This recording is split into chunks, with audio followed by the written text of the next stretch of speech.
Oh yeah, baby. That was dope. No lie.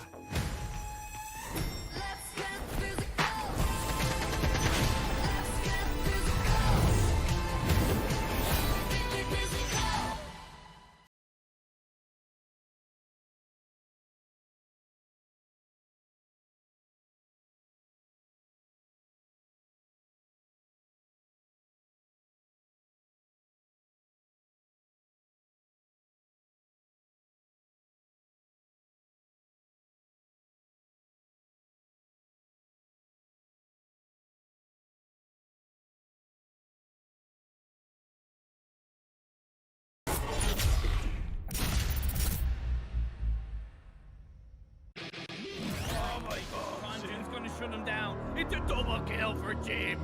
Oh my God, Jim! Looking pretty good. It's gonna be a triple kill.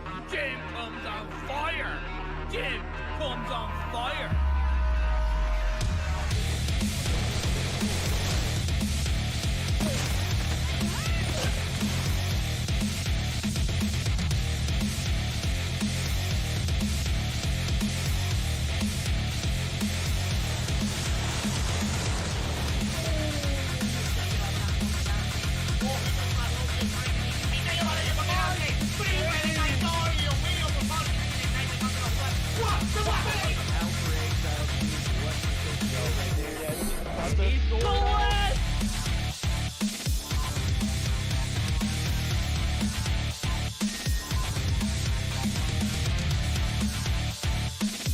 The right angle, but couldn't land the shot. The dark scope, the 2-piece!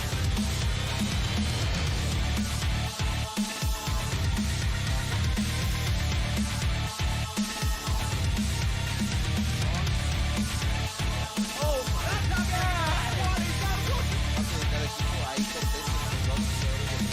Trató de darle ese respetazo ahí, consigue una película y rápido se voltea y se destaca na marotagem. Belo ângulo dele. For him, he's gonna be able to take out. Oh my God! Oh no! He was down to 1 second on the clock. Já pegou bala na cara do Master. O Omairinho vai tentando fazer o primeiro.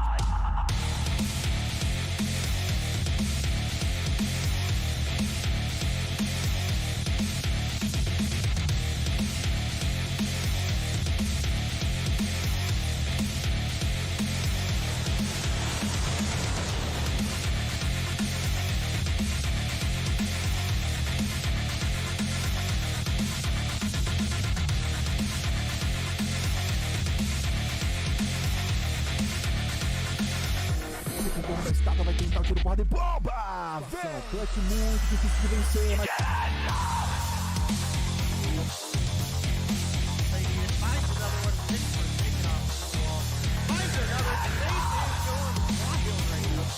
Square on the body that you hit. He no-scoped for Apollo right there. He no-scoped.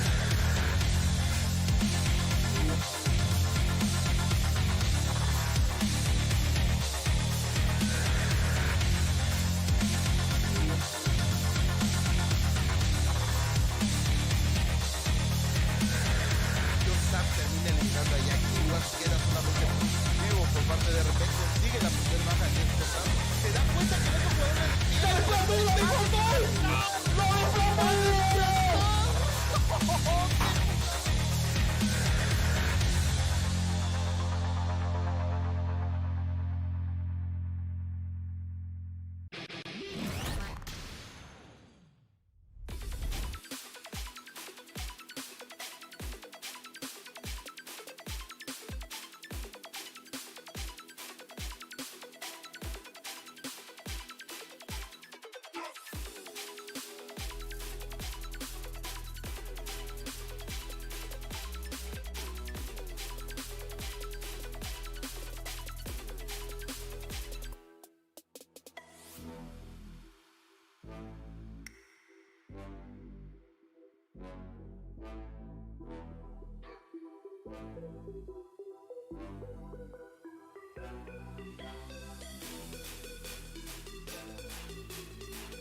All right, everybody, welcome back to another day of Mobile Mayhem, girls. It's Grand Finals Day verdict. I gotta say, I'm pretty excited to be here. I don't know about you, but I've been having a great day. I hope you have as well, sir.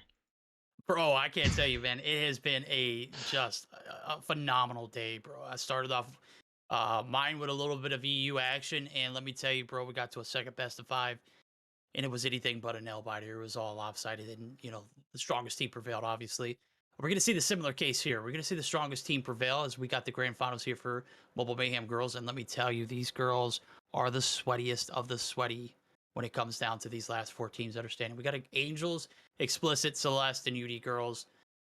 Only one of these 2 teams, or only one of these 4 teams, are going to be reigned champion. But there's still prize pools for places 3 and up, right? That is correct. That is correct. And actually, a honestly pretty juicy prize pool here for the Mobile Mayhem girls event. I do believe it is a $2,000 prize pool, so really, really solid. And comes down to today, who's going to take the most of it, and well, who's going to fall. Last season, Angels came through and had a great season, but it was Celeste there at the end that was able to pull things together, and I would say arguably come through with the upset in the grand finals. And they might be looking to come through and close out another season here. The Angels have been looking strong, but this Celeste team is a team that you cannot sleep on. Oh, you're absolutely right. We're taking a look at it. That action will have to come through on the backs of 2 matches going the way that we think that it's going to go. Obviously, anything can happen here in the grand finals. We're going to start things off with a little Angels versus Xplicit girls. This should be interesting now because Xplicit, they've had a lot of smoke coming into the day. They've performed when needed to get to this point, but I don't know if they've got what it takes to take on the girls over at Angels. These Angels are something different, bro. Yeah, I mean, they absolutely are, and we do have our map picks available. Verdict. We're going to be starting things off on a standoff hardpoint. Game 2, we'll be looking at a raid, search, and destroy, and Game 3, if we get there, will be a firing range domination. We have a ban from Xplicit girls on search and destroy crossfire, and a ban on hardpoint crossfire for the Angels, with the CBR and the Type 25 banned, respectively. One thing I will mention is, lucky for Xplicit girls that we don't have a Summit Summit hardpoint or a Summit Dom here in the mix, because that's typically like a #1 go-to ban when you're going up against the Angels. Am I right? Yeah, you're absolutely right. I'm taking a look at it. Are you able to get into the game? I did not get into the game. It does not look like. All right, cool. I was making sure. I was like, what is going on here? Reconnect to the game. Hit cancel on that part. Yeah, hit cancel. Oh, hit cancel on that part? Hit cancel. Do not, because that lobby's crashed. By the way. Well, I did not hit cancel, so now I'm waiting a minute. It's just gonna send you to that same loop. So yep. This is weird. This happened in an EU tournament yesterday, if I'm not mistaken, and it literally took us 10 minutes to get back on track. I don't know if anybody's files got corrupted, but I had to re-download a few maps afterwards. But it doesn't look like it's affected right now. So this is something post update and has been not as relevant as it could, I guess. I think I've only witnessed it one time so far. All right, cancel. All right, looks like we're back in the lobby. Check and see if I have anything to download here.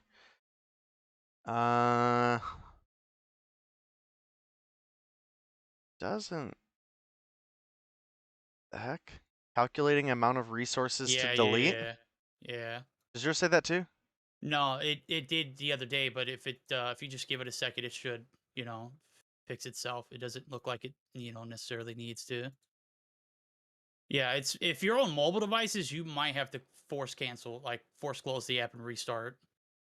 It literally made the admin that I was working with re-download all the maps and everything. Wow. Yeah, it corrupted their file. So, and it was on a phone, which was kind of odd. Usually that would be like something you would see on PC, right? One would think, but hopefully we'll just be able to get into the game here soon. It does look like we are waiting on the one and only Brixta to get readied up. And other than that, we should be hopefully good to go to get back into the action. It is going to be, again, a standoff hardpoint to start things off, chat. And, well, Angels have been looking solid all season. They have Aerith with them tonight. I think that's one of the biggest factors. The games that we see them struggling the most is typically when Aerith's not here. She is that IGL for the team leader, and well, that's certainly an important role to have. And her being here today definitely shows that they are here to win. And Xplicit Girls, a team that we haven't been seeing a ton of action out of, but I certainly have high hopes for today. And it does look like we've got into the game at this time, guys, so we're going to go ahead and switch on over and get the ball rolling. Yep, getting the ball rolling here. Game number 1. Everyone's connected in. Everyone's ready to rock and roll. Some kilo action coming through. Chell's looking for some control there on the gas station site. Angels are going to be able to take advantage of a little bit of free time now. As you can see, the rotation's over. For the girls over at UD, or for the girls over at Xplicit, they're looking for the rotations onto this backside. They get the flip early, but it's only a matter of time. Will they be able to keep it now? I do see the Angels spawning out. One player left in point there. That's going to be Aerith, who's doing just a little bit of crowd control. So point's broken. 30 seconds left. Still plenty of time to play for it. All right, well, we're continuing to roll forward right now. The Angels have themselves a lead, but we're only on P1 of Standoff, so obviously, that could change in pretty much the snap of a finger, especially with the rotation over towards P2. You can see Iona and Dogswine. They're already here, ready to go. Iona does get taken down by Aerith, however. Now it's Dogswine left alone on the hill. Jules is going to take down Chels, but Lydia's here for the refrag. And a little bit of trickle time there at the end coming through for the side of Xplicit. And it looks like they're going to be first on to P2. Yeah, first to P2 for the time being. I was thinking that maybe their efforts on that P2 rotation early on to get that flip wasn't going to pay off. It didn't look like it could, but they did make that transition safely through gas. So P2 has opened up, and they're nowhere to be found. As a matter of fact, Bricks and Chels are literally up top. They're going to be taken down, though. And lo and behold, Xplicit do have still one on the point. That's going to be Jules. A contest coming through from the bottom side. There's 3 in the vicinity. And they are certainly looking for blood here. Jules up top, 7 kills deep, 3 combo. Bricks still looking for the contest. She gets taken out too. A big one for Jules.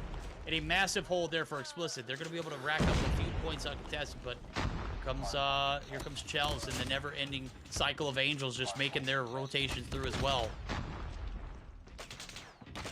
I am hopefully going to have a noti out here in a second. I did forget, but we'll get it rolling for you guys. Only a 6-point lead for the Angels right now, as we do get the little bit of trickle time at the end of the P2. Does continue to go over to the side of Xplicit. I gotta say, that's probably one of the better P2 hills we've seen them have on, not just Standoff, but in hardpoint in general. And now they're first on the hill for P3 as well. Does look like Nicole and Chels are going to make a break, however, and start to get some of that contested time themselves. Brixta finds 2 in the feed. That's going to get the Angels that opportunity to get locked in on the point. Well, Chels does find 1 on Anna, but Anna takes down Aerith, and Chels takes down herself on that Sparrow shot. But the Angels do maintain this P3. Yeah, they do indeed. The break comes through. Oh, Brixta! Big kills for Brixton, man. 6 combo. Looking at it. Got a death machine ready to roll here in the P4 rotation. 20 seconds left. A little bit of scrap time is certainly worth fighting for if you are Xplicit, but they're going to find themselves up top. And guess what? Nicole's got an Annihilator. She don't miss. Nicole's got a gun. Yeah, that's right. It's an Annihilator. My God, bro. She is just so lethal with a 10-piece right here, as she does have the Predator missile to go along with it. So the P4 rotations are going to be halted there, and you can see it's... looks like Xplicit are going to be able to start off with the advantage, but with the way that the Angels are playing right now, they are bloodthirsty. It is only a matter of time before they get the break, right? One would certainly think, and man, it has largely been at the Angels filling up the feed right now. I will say that Jules and Anna are actually doing pretty solid. 13 kills apiece for them. It is Chels in the number 1 spot with the kills at 15. We also have Nicole at 14 and Lydia at 11. Aerith just hits double digits along with Brixta, so 10 apiece for them. Beta, struggling pretty far behind. I mean, sitting on a 4 and 16, especially Verdict, this update specifically, where those kills count for so many points. That's dangerous to be given that much over to the Angels. No, you're absolutely right. As we go through a P4 inning here, the last little bit of 10 seconds is going to be uncontested here. Bricks is certainly going to be able to do the job done, and With the first set around, we're going to be buckling up for a second one now, as 130 plus in favor of the girls over at the Angels at Xplicit. Started off strong, but have not had any success on these big money hills, P3 and P4 alike. Just, I mean, to rotate early from P3 in hopes of getting a good setup on P4 and then just getting absolutely wiped, that is never a good time. What are you thinking for a quick listen and see if they can turn it around here on this P1 reset? You want to go in with Xplicit? Yeah, let's do Xplicit while it's semi-close, if it does happen to get out of hand. Yeah, sure. Let's make it happen. Need the point. Oh my god. I'm staying in here. I don't give a Tractor, fuck what I tractor. Wait, one's bottom. Tractor, tractor. I can't move because of the bloody disabled me. Okay, I got next. Yo, there's one card. She's next. Alright, don't peek, don't peek, Ali. What if I want to be though? Oh, I know. Oh! I'll kill Okay, you. mommy. I'll kill you, IRL. I got. Okay, I can see the ball. Another good thing is though. They're pushing it. Yes. Bottom granny dead, bottom granny dead. I spawned blue. Ali's making me angry. Bro. I'm gonna Back 3. I'm gonna strangle Ali, bro. Yo, and Annihilate. Bottom granny, pushing back. Wait, I spawned Deli. Yo, any farm, watching bottom right click. Bro, she pushed me top. Oh my god. One top. One farm. Holy shit. Come. Fall. Oh my Push god. me. She's uno más. No. Barrel top. Oh, okay. I'm not gonna peek. Robert, I think I might have heard a call out that someone's using disable, so we might be looking for that. I don't know how that works out. I mean, obviously that's not our job, but what our job is right here is just seeing these girls over at Angels, the body shot coming through from Xplicit. They are heartfelt here in this P2 rotation. They are going to get the break, but I mean, it's damn near scrap time right here. So let the admins do their job, and if they just see that something has disabled on it, that's going to be a DQ. That's going to be an unfortunate time for the Angels. So, I mean, with that being said, what are your thoughts? Jump in for the Angels, see how the comm sound is. Xplicit, I mean, might have pointed out something. Yeah, let's go ahead and see. All right. Don't go for alpha. Just running, guys. Go for hate. I'm blue. Kill him. Still dead. Nice. Bro, now they're bro. She's on staff. Now they're dead. Yo, get him down. One back alley.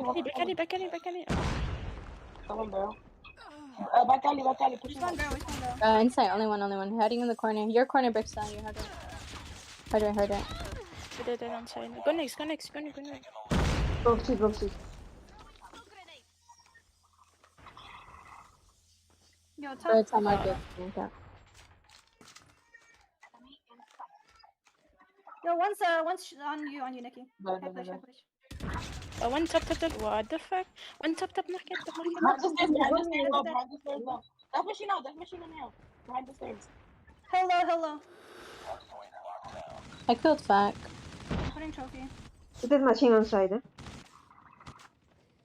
It's homemade W. That machine, one barn, 3 0, bro.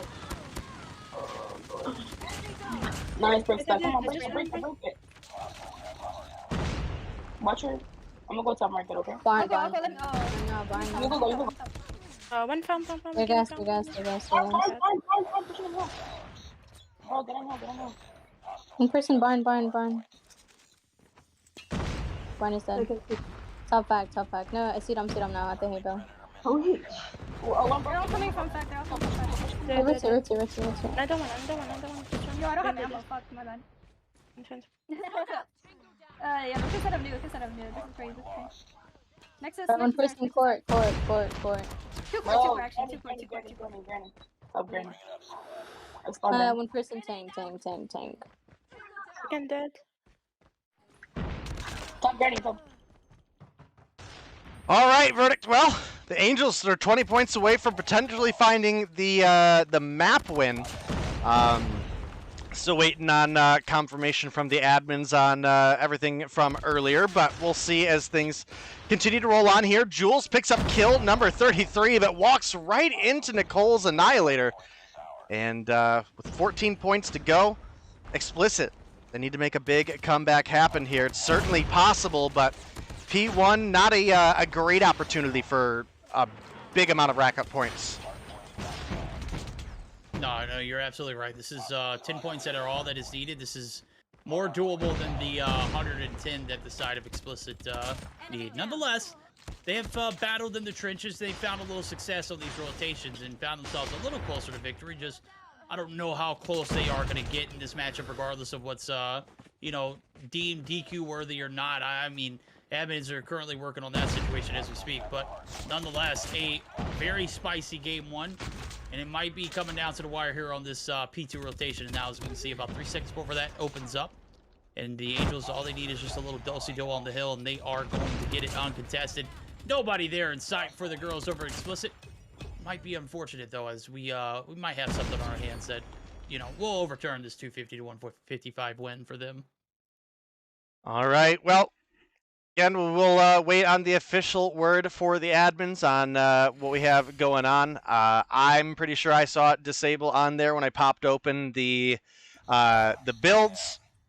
But, going over the scoreboard here, Nicole coming through, top fragging for the lobby, 41 kills on board, up against Jules' 37. So actually one of the better performances that we've, seen out of Jules as of late. 35 apiece for Brixta and Chels, 28 for Lydia, 26 for Aerith. Look over at the opposition, and got Anna up at 31, which is pretty solid, but it falls off pretty heavy from there. Verdict down to Dogswine at 21, Veda at 20, and Iona. Normally this girl is on fire. Came through with 16 kills on the board, Verdict. That was so disrespectful, so madly disrespectful, homie. All I gotta say about this game is Nikki's got a gun. That Annihilator in her hands just makes me want to sing that song. I don't know why, bro. Every time I see her running around with the Annihilator, pop right to the face. Just ridiculous the amount of accuracy this girl has, and it showed drastically here in game number one. Does look like we were correct on our statements earlier, so might be a DQ in game number one based off of that disable perk. I never like to spoil a game like that in the middle of it. Obviously, I was looking at it too. I'm like, well, damn. I mean, I don't know how much more we could say about it. Until an official ruling comes through, though, we never like to make assumptions. Well, that does seem to be the case. So it's a little rough. Yeah, object there. It is DQ. Disable's banned. We had one player using disable. They pretty much admitted it. Verdict. I don't know if you saw the tag I tagged you in Discord.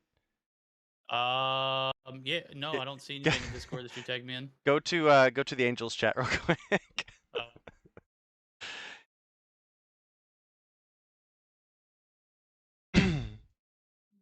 This is toxic, bruh. Yeah, did you read right above? Oh, got you. That is toxic. It's because they wanted to play domination.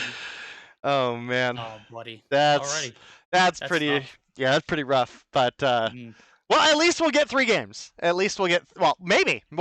Hold on. Yeah, let's not say at least. Yeah, that is a big assumption. Xplicit could certainly come through and win the Dom. That does tend to be where they have been stronger. I know actually on Tuesday we were mentioning that this has largely been where Xplicit have struggled the most was in their hard points. So yeah, getting into Dom, they certainly could come through with a performance, especially if Jules continues to do well, because we've obviously seen Iona have a crazy sniper game on Search and Destroy. That's something that we expect of Jules and hadn't really been seeing. So I don't know. She looks kind of warmed up here today. Maybe we'll get a good sniper performance there, and they're gonna need it because we know the Angels sometimes, bro, will just bring 5 snipers to the table. Oh, you're absolutely right. I mean, and those 5 snipers could be anything from DLQs to freaking outlaws, bro. These girls don't care. I mean, they have no filter, homie. They do not care. I don't care how toxic it seems. if these girls think they can do it, they're going to do it. So we'll see how it pans out now, as we are going to get geared up for game number 2. On the backs of a DQ, they're coming through for the Kilo disabled. Certainly going to put a 1 point regardless in favor of Xplicit. So I'm ready for it. We're game 3 at least. Well, it's going to have to be, Angels winning this search, right? There's no question that they're not going to win it, right? Yeah, I mean, they have to. If they don't, we could see a finals that doesn't have the Angels in it. I mean, do we really want to believe that as a possibility? No. Is it a possibility?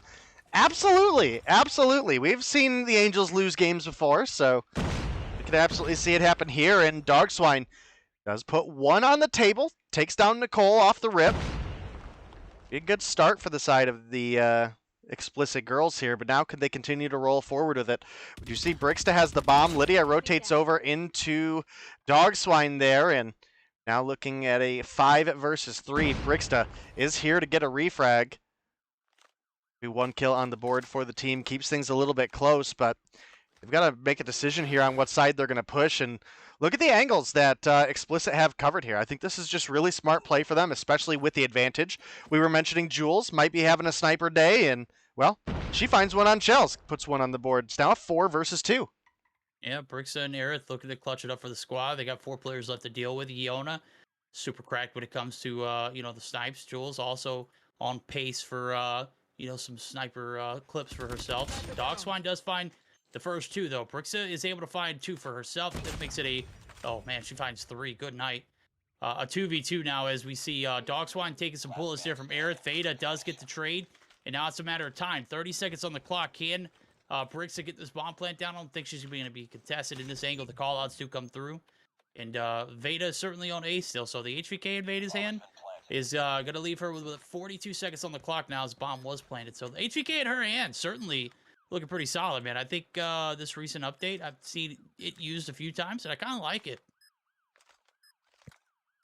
All right, bud. Well, we're looking at a 1 versus 1. I mean, keep in mind, this was a 5v3 for a while there, and, then a 4v2.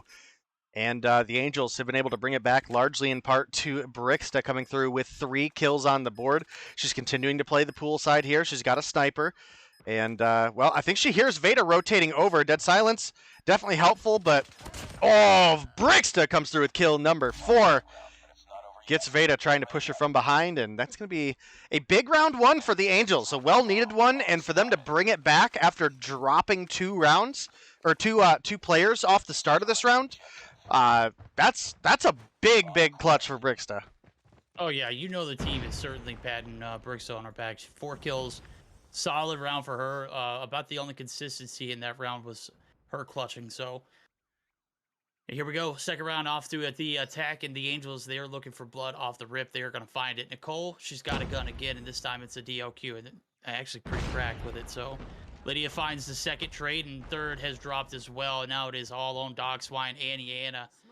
And you can see the players looking to oust Dogswine on the rotation. She's going to catch the bullets from behind, but the bomb's going to go down along with it too. So good old 2v5, right? This is doable. Oh, I mean, it's most certainly doable. Obviously, we just saw the Angels do it, but I mean, let's also keep in mind that is the Angels.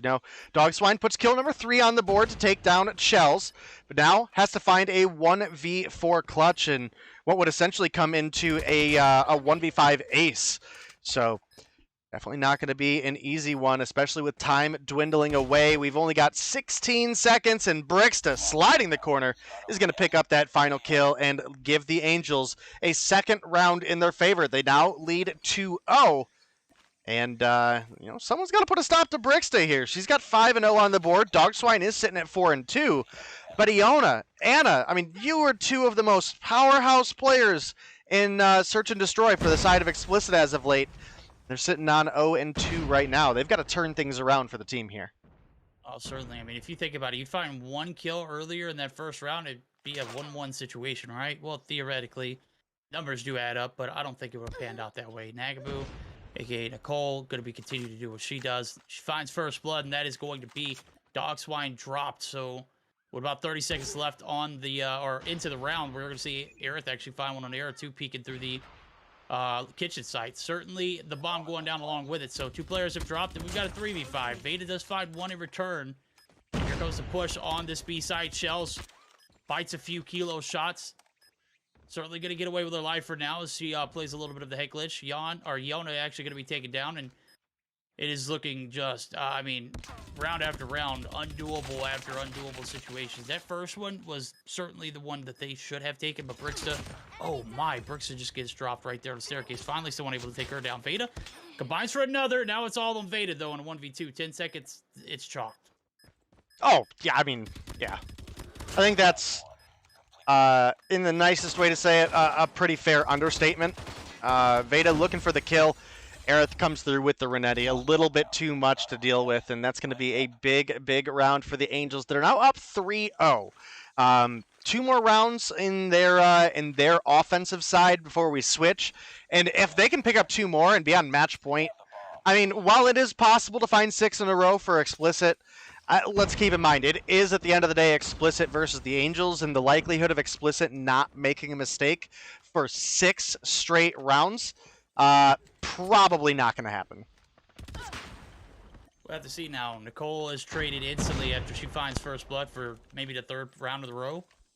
3rd round of the row. This is the 4th round. She's found it ever since the 2nd. So, Dogswan needs some bullets too. Is going to be able to escape with her life jewels. Able to take down Aerith. We got a 4v3. Make it a 3v3. Brixta, why do I even open my mouth when Brixta's running around the ramp? Okay, as soon as I open my mouth, she does drop. So, interesting enough, the trades are in. 3 for 3, and we've got a 2v2 with 1:15 on the clock. Chels has picked up the bomb. They have compromised this kitchen site.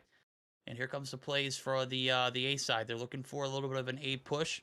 Certainly going to get it for free now as both girls in Yona and Dogswine are holding the angles over here at B. So laundry side is where they're going to stick. And I like the plays. I like the fact that they're playing their 2s. We'll see if it pans out now as they got 42 on the clock to make something happen. It's certainly not going to be an easy one, but Lydia is able to find a big kill on Dogswine there that does leave Iona left alone in a 1 versus 2. Not what we're used to seeing out of her. She's got a kilo and her karambit. Karambit's definitely something we've seen, but normally she's sniping, and well, that's not the case right now. I don't know if she knows it, but she could have just had the free defuse. That was that's rough, man. Dude, like I don't know why she peeked out there. The bomb was planted perfectly for her to hold that head glitch.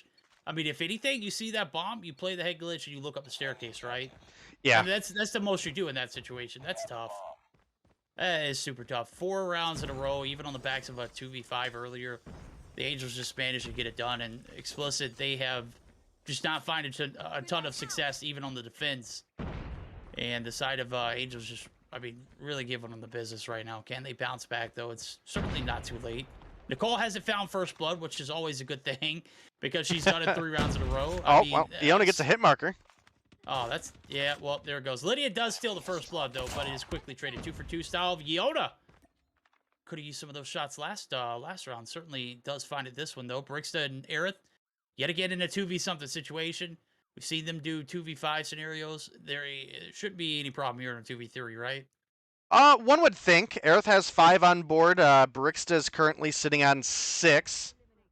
Looks like Aerith might be looking to get a snipe on Anna there, but Brixta does get taken down. She is at least able to trade out Iona, so that's definitely a big opportunity. That leaves Veda and Anna, who both have kilos in hand. Aerith pushing up. Surely, I think she saw Anna earlier in the laundry room, so she's got to have an idea there. Able to pick up 1 onto Veda and starting to push up towards the bomb. I think Anna might have heard the footsteps play in here, and well, she sees Aerith and is like, nope, I missed my first couple bullets. Time to dip away from that. And Aerith going ahead and going for the plant. This is probably really smart. With 20-some seconds left, it probably wasn't, clear to Anna that, okay, she has to plant right now. And, Anna gets the turn! Yo, I got to give it to her. I mean, I think Aerith had an idea what was happening. The smoke comes through. It wasn't a direct push. It was full-on backside laundry push through that little cubby site. Anna literally gets the turn of a lifetime right there, and Aerith eats a few kilo shots to the face. So clutch coming through for Anna, and that's going to be the first round that they've won so far in this game. Now we're going to flip sides and do it yet again, but this time they're going to be on the attack. So the defense is anything like the attack was earlier for the girls over at Angels. We're looking at a quick search and destroy here, Dave. Yeah, we might be. It's a 4-1 lead. Brixton is able to find one in Dog Swine. Chels takes down Anna, but Yoda finds one, tries to get the turn on to Lydia, but can't quite get that last bullet to connect. Jules going to pick up one in Nicole. She's now in a 1v3. It's definitely looking a little bit more possible, but with bomb down on B, and the Angels know it. They don't need to make any rotation over towards A. Jules definitely heard Lydia make the rotation there.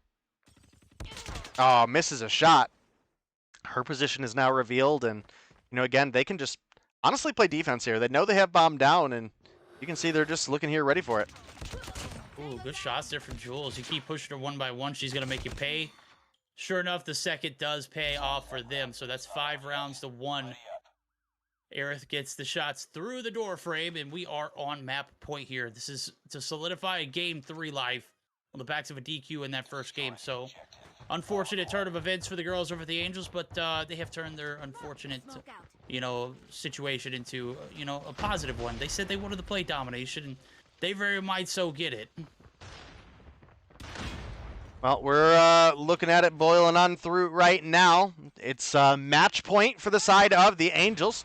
Obviously, they did have a DQ in the hard point as Brixta used disable.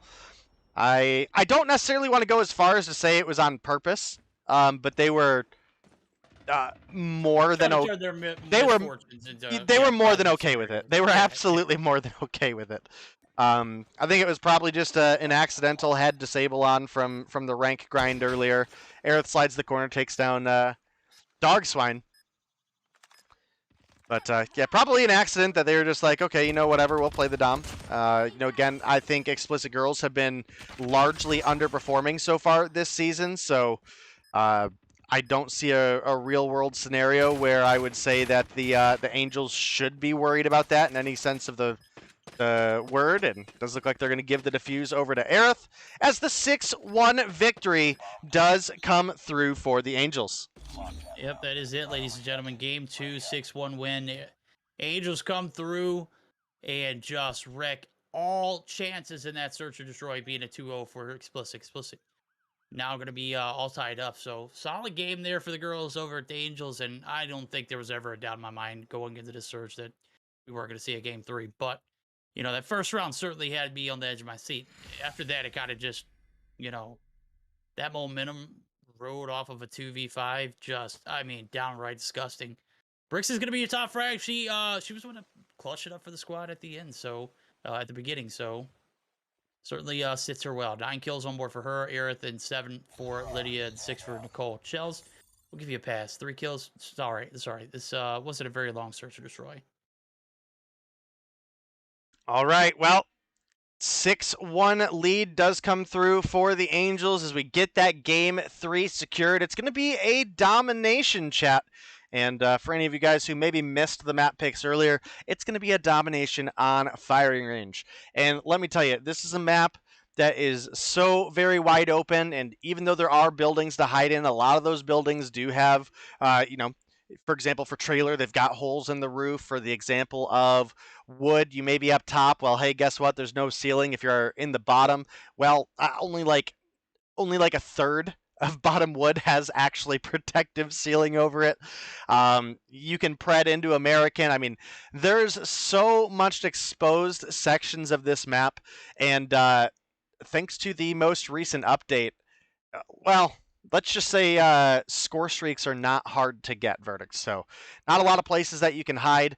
B, obviously wide in the open. C, wide in the open. A, wide in the open. That makes things like a cluster strike incredibly, incredibly potent on a map like this.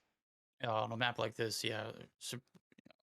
Streaks are certainly going to reign superior. And, you know, based off what we saw on the hardpoint, regardless of disable or not, it was just, you know, it was a dominant game for the girls over at Angels. I gotta say, Xplicit showed a little bit of life towards the end, but was a day late, dollar short. Regardless, the outcome was a DQ, and they got the bag, reversed for their favor. So we are game 3 bound, domination firing range. We can go ahead and fire that puppy up as we see everyone's pretty much ready. Okay, Chels. Well, you know what? Chels may have maybe updating some stuff as she may not have had the best game in that Search or Destroy. May want to try something new. So nonetheless, it's me just talking out of the side of my neck at this point rather than knowing what the hell she got going on. Nonetheless, she is ready to rock and roll. We are good to go. Game 3. If I was a bet man, I keep my money in my pockets for this one. You never know what's really. Gonna happen. No, I'm rolling with the Angels. that's what I thought. Yeah, I was gonna say that is optimistic, but listen, I understand the being optimistic part. I pretty regularly get people that are like, we love that you always, are here to cheer on the underdog. Look, that may be not some people. I promise you. Not some people. Yeah. Not some people. Not everybody's like that. I promise. No, not everybody's like that, but pretty regularly I do get people that say, they appreciate that I always support the underdog, and I'm willing to say, hey, even this is a stacked matchup, they've got a chance, and we'll specifically capitalize on where they'd have that chance.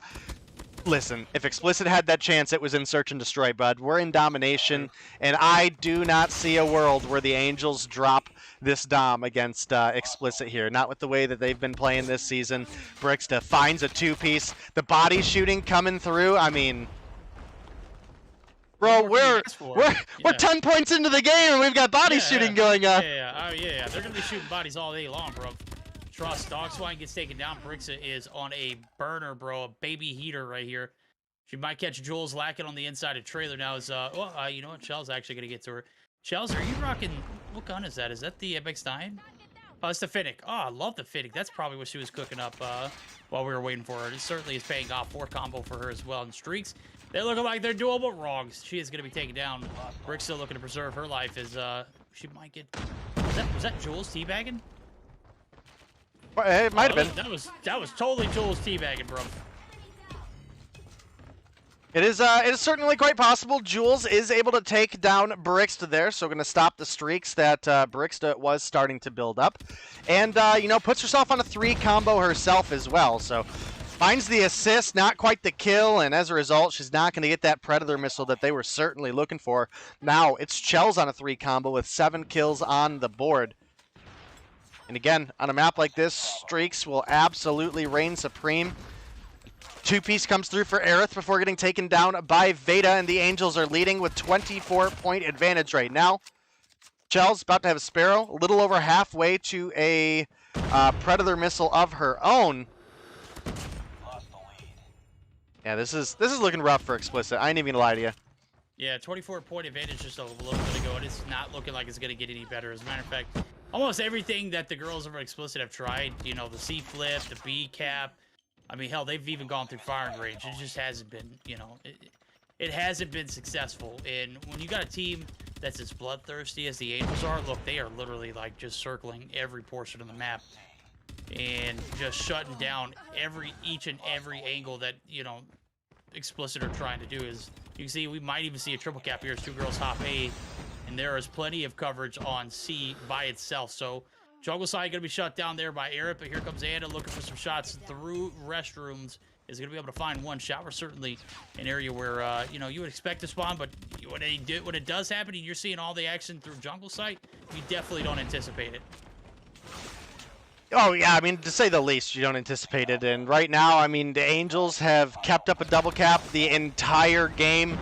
The B cap was incredibly early on, and we haven't seen even a trickle of progress towards that B, right? I think we had one person run across it, but that's about as far as they got.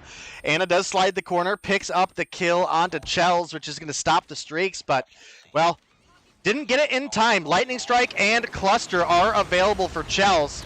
Does look like Nicole's going to use the Lightning Strike of hers. They do presumably try to flip over the C. Couldn't quite get it, but a 47-point lead going into the second half. And the girls over at the Angels, they're sitting on streaks pretty much ready to go.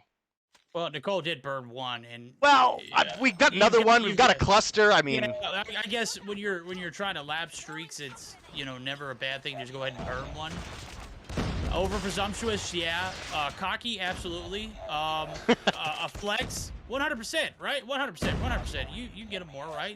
You know, We got an early B for Xplicit. Yeah, we do have an early B cap for Xplicit. What do you think? A quick listen and see if they can turn this around? Yeah, let's go. All right, let's go.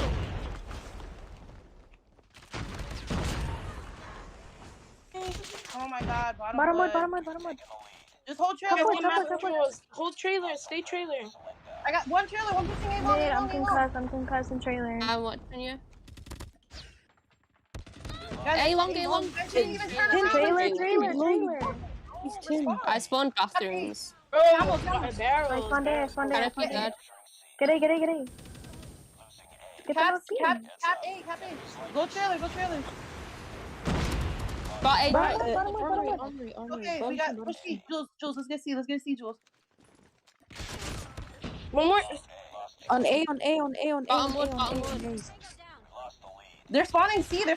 Get, we're hold flag. Come on, we're hold flag. I'm at jungle. I'm pushing Go A. A. Everybody else get trailer. No. We don't need everybody on A. Yo, purify A. They're on A. Yeah, B, bro, B. That's what I'm saying. We don't need everybody on the home flag, guys. Come on. Trailer, trick on. Trailer low. See that? Trailer dead. Play aggressive. What's up? That's two. Be dead.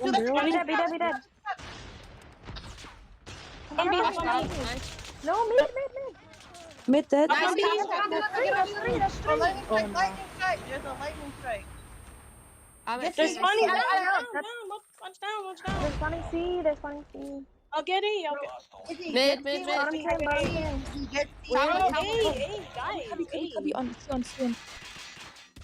Well, it was looking good for a minute there, Verdict, at the beginning of this round, but it has quickly gone in favor of the Angels, and they are locking down a triple cap.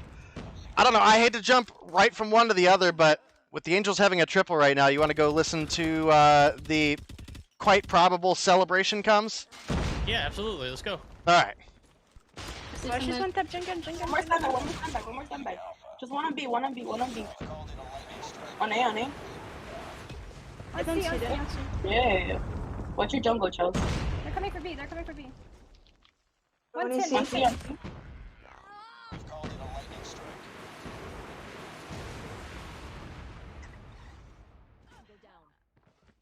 Yo, they're spawning down. They're all spawning down. Just watch B. We don't need C. Coming tires. Watch your barrels. 2B. Be dead. I'm going tower. Watch A. They need a triple to win. Armory. Bro, mid. On B. One stand back. They're both dead. They're going jungle. Yeah, I put a Watch cluster. A. They have to come A, bro. On A. I'm getting C. Watch right there. One on A. They have a attack. And now they're dead. Yeah. Predator missile inbound. One wood. One trailer. Trailer barrel now. I got it. All right, well, Verdict, we were pretty confident with the Angels coming into the Dom here, and that was a long triple cap for the Angels. Look, I heard one of the comms was literally, just give them C, we don't need it. They're triple capping. They don't even need B at that point. I mean, Aerith was literally giving call-outs even after the game was over. Like, she was so into it. And when you got a game like that and a team is making call-outs like that throughout the entirety of the game, I don't know how the hell we were expecting Xplicit to come out on top in this Dom game. Granted, they got here on the backs of a DQ. I guess nobody can make the Angels spill their own blood except for the Angels. Well, I don't know. I mean, we're looking at probably one of the best in this team alone on that performance easily, hands down. Well, like I said earlier, I'm always down to hype up the underdog and give them credit where credit is due. the credit for Xplicit, if we were going to see it, was going to have to be in that search and destroy. And bro, it just did not happen. The Angels came through with an absolute vengeance and just wanted to take them down, especially after that DQ in the first round. And, well, you can see it reflected here in this Game 3. You've got 27 kills for Nicole, 29 for Chels, 27 for Brixta, 30 and 13 for Aerith, and then 20 and 18 for Lydia. You look over at the opposition, we certainly had some pretty decent numbers put up for Anna and Jules with 23 and 20 apiece. That's not horribly behind several of the girls on the Angels, but bro, from there we've got Veda at 28 deaths, 28. Yikes, that was feeding over a lot of those streaks to the Angels that we saw early on. Same with Iona and Dogswine. Look, and that's no discredit, but sometimes you just got to call it with what you got. And unfortunately, there was a little bit too much feeding from the side of Xplicit girls here. They needed to step up on some extra gunfight wins, and they just couldn't do it. Verdict. No, they couldn't, and that is going to be not the end of the line for Xplicit. They're going to be able to move on to the third place matchup tonight, where they will face off against the loser of our next series. You know, we're going to find that out here and more as the UD girls and Celeste are about to take place. Is that right? Best of 3 format. Best of 3 winner of that moves on to face off against the Angels. Correct. All right. Well, let's get geared up for it. I think you ready for a short intermission. I got to let Herschel out. Yep, we got a quick break coming your guys' way. A quick word from COD Mobile, and we will be back as soon as we can for you guys. We're getting players funneled into the lobby, and we'll see you guys here shortly.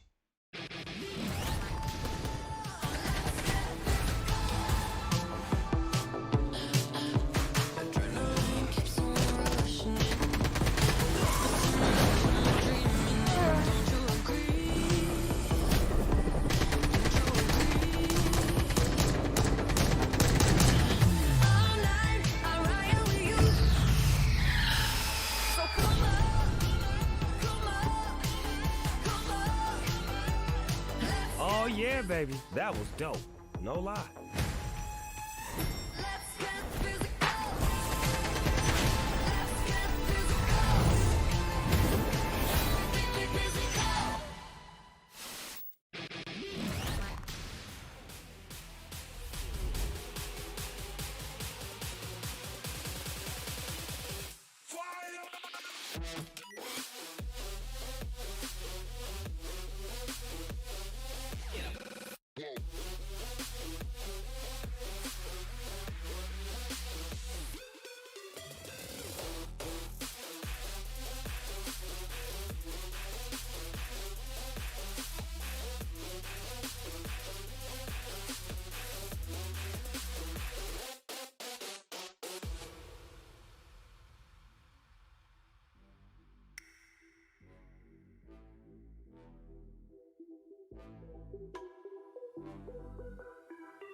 All right, everybody, welcome back. If you were here for that first matchup, you saw the Angels come through with the 2-1 victory over the Xplicit girls, and now we're gearing up for our next match. It's going to be the UD girls, Undream or Uranus's Dinosaurs, whichever you want to go with.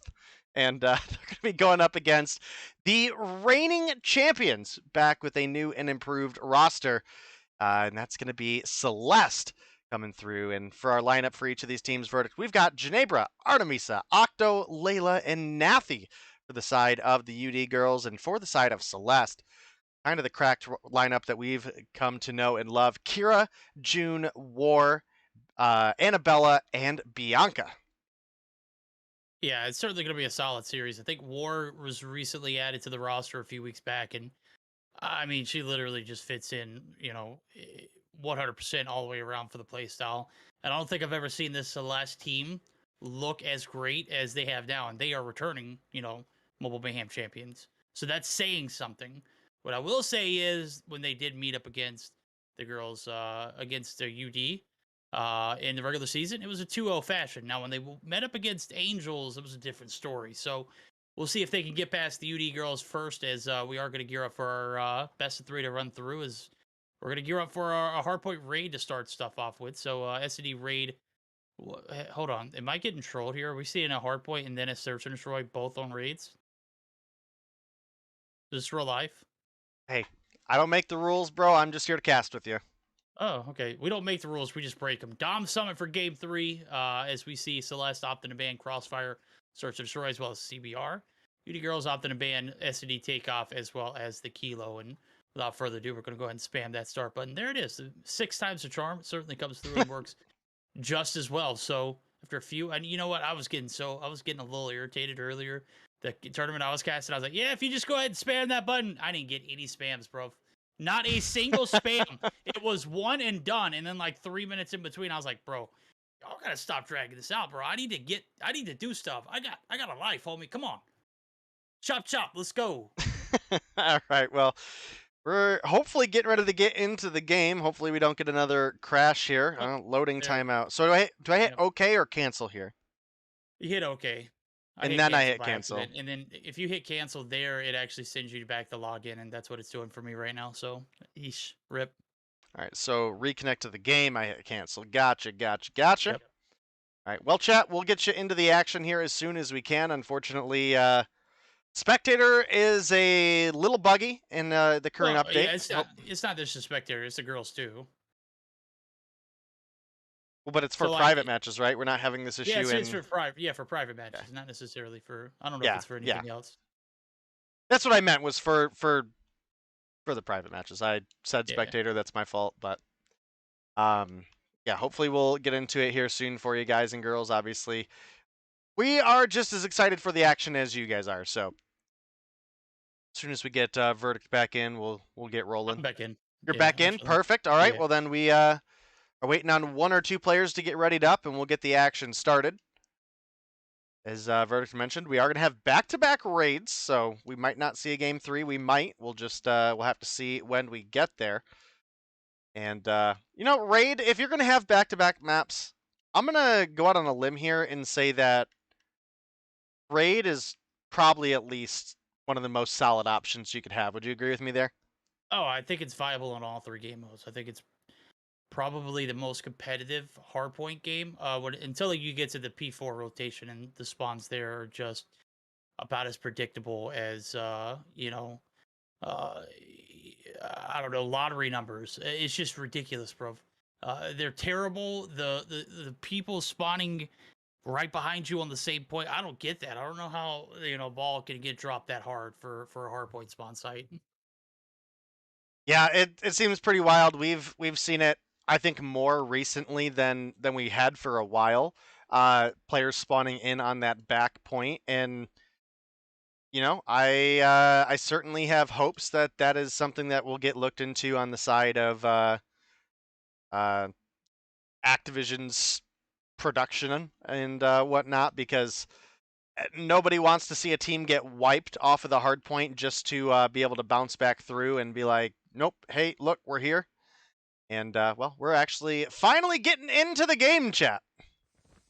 Hardpoint identified. Certainly get into it now. The beautiful Hollywood Hills of California raid has never looked better, and here we go. P1, the one that we were just referring to, how competitive it is as far as, like, head glitches goes, offers a different line of sight than pretty much any other P1. I think if you toss in, the likes of Standoff, which is relatively, as competitive, just not as equal in my opinion. I feel like if you spawn that backside, you have a little bit better, like the P2 site. This one, it kind of just like gives you elements of different both. Nonetheless, we're going to get this P1 underway, and both teams have touched the hill for a few moments, 9-7 respectively. The break comes through for Octo.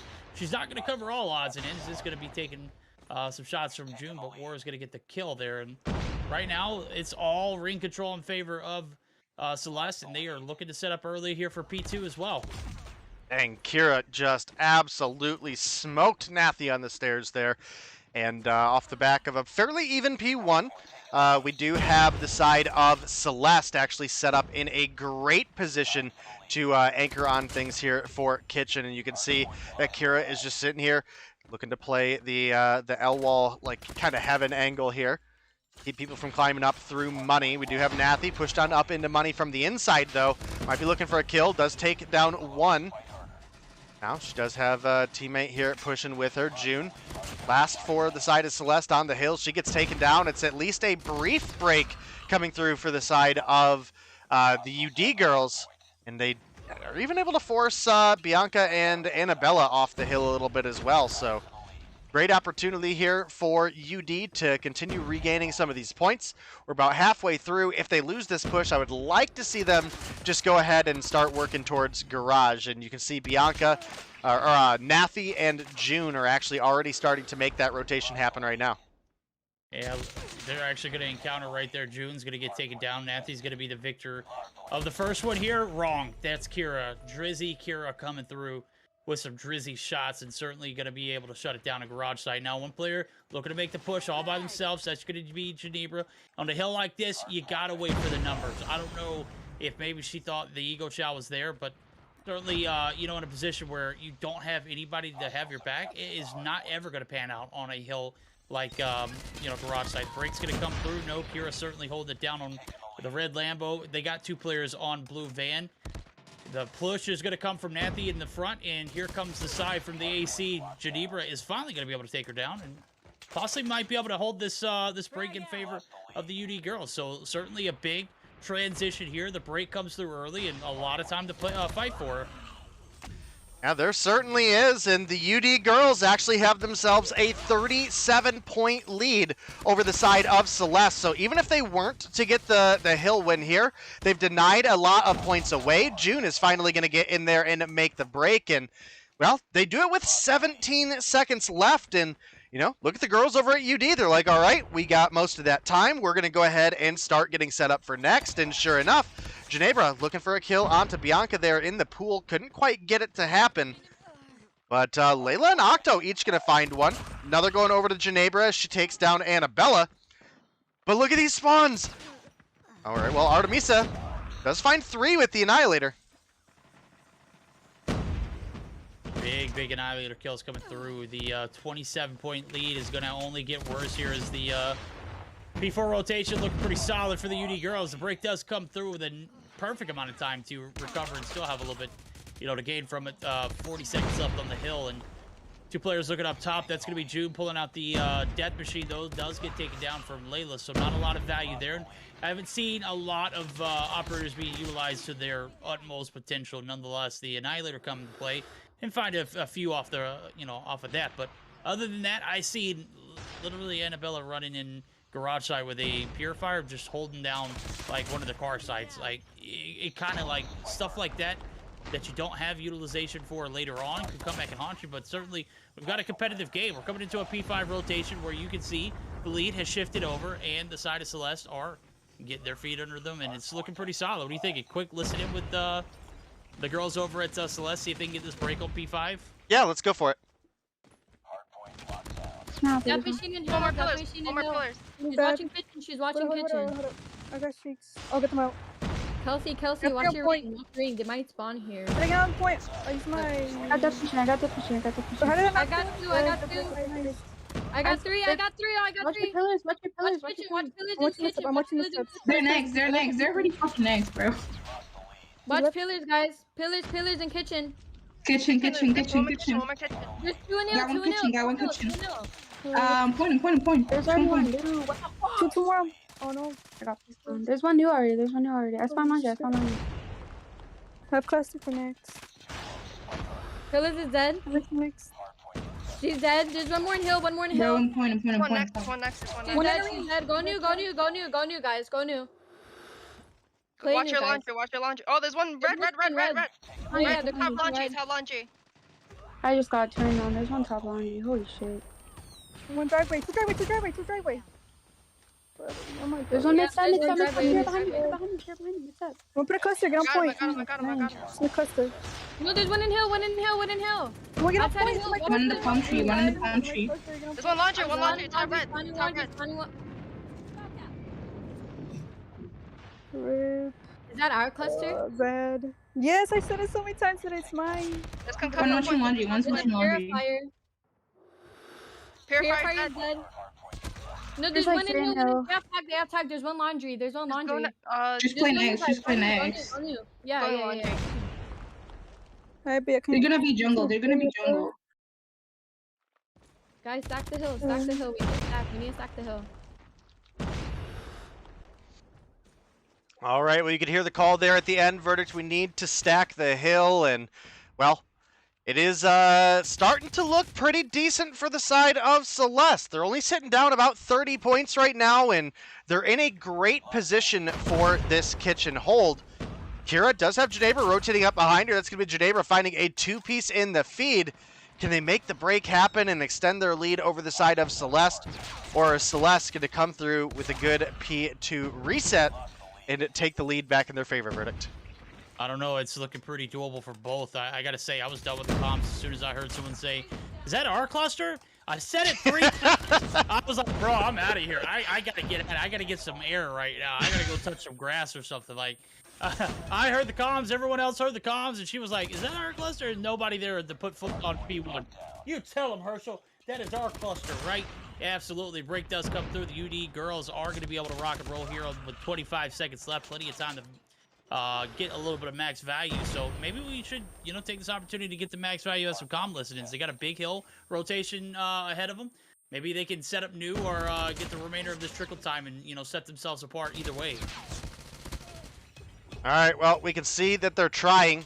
It's still a 40-point lead for the side of the UD girls, which I think is a team we've pretty much believed in all season, but I certainly didn't expect them to come through with this kind of performance in a game 1 against Celeste. Hardpoint has been one of Celeste's stronger modes, in my opinion, so excellent work so far out of the side of the UD girls.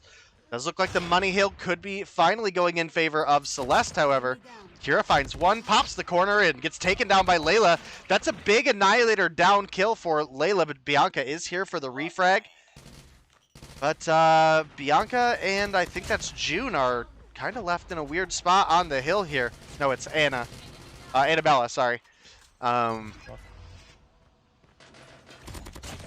Octo finds a big kill on War there. This gap is closing, Verdict.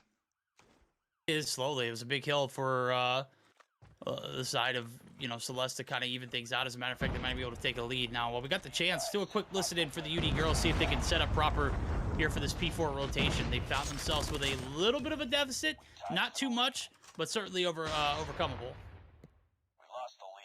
En top. No es pick, Ella van a estar top. No es pick. Una más, cocina. Va Moni. Ponía arriba. Piscina. Hacia arriba. Muerta. Cuidado de arriba. Cuida arriba. Sí, alguien cuida arriba.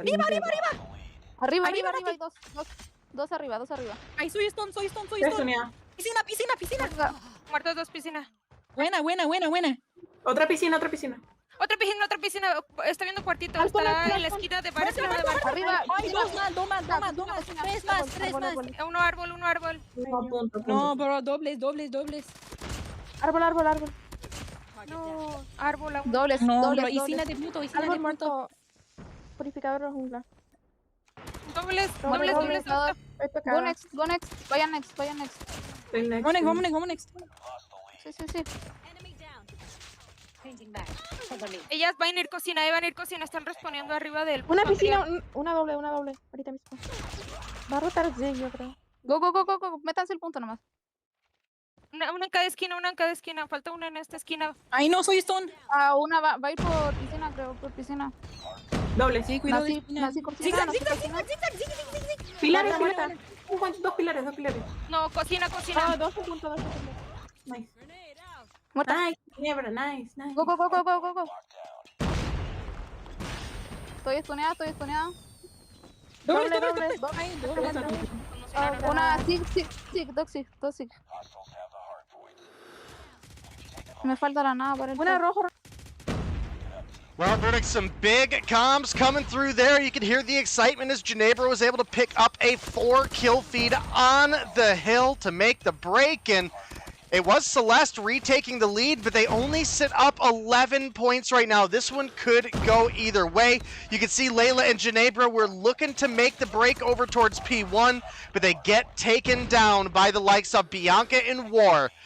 9 points separate these teams, and it's going to be Celeste first on the hill for the P1 reset. Yeah, it is indeed. Now, I do got to say the top Cat 5 is going to be popped.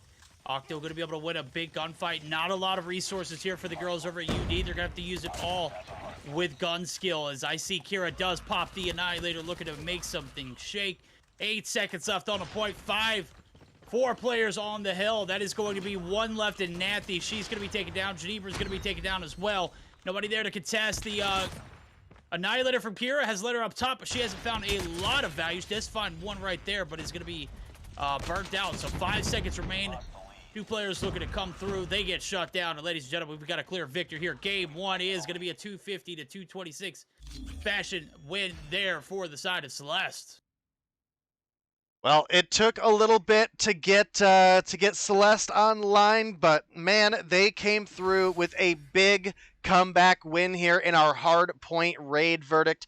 And I think this goes to show, exactly what we were mentioning earlier. Celeste are not only the reigning champions, I think they're actually back this season with maybe even a stronger roster than they did have last season.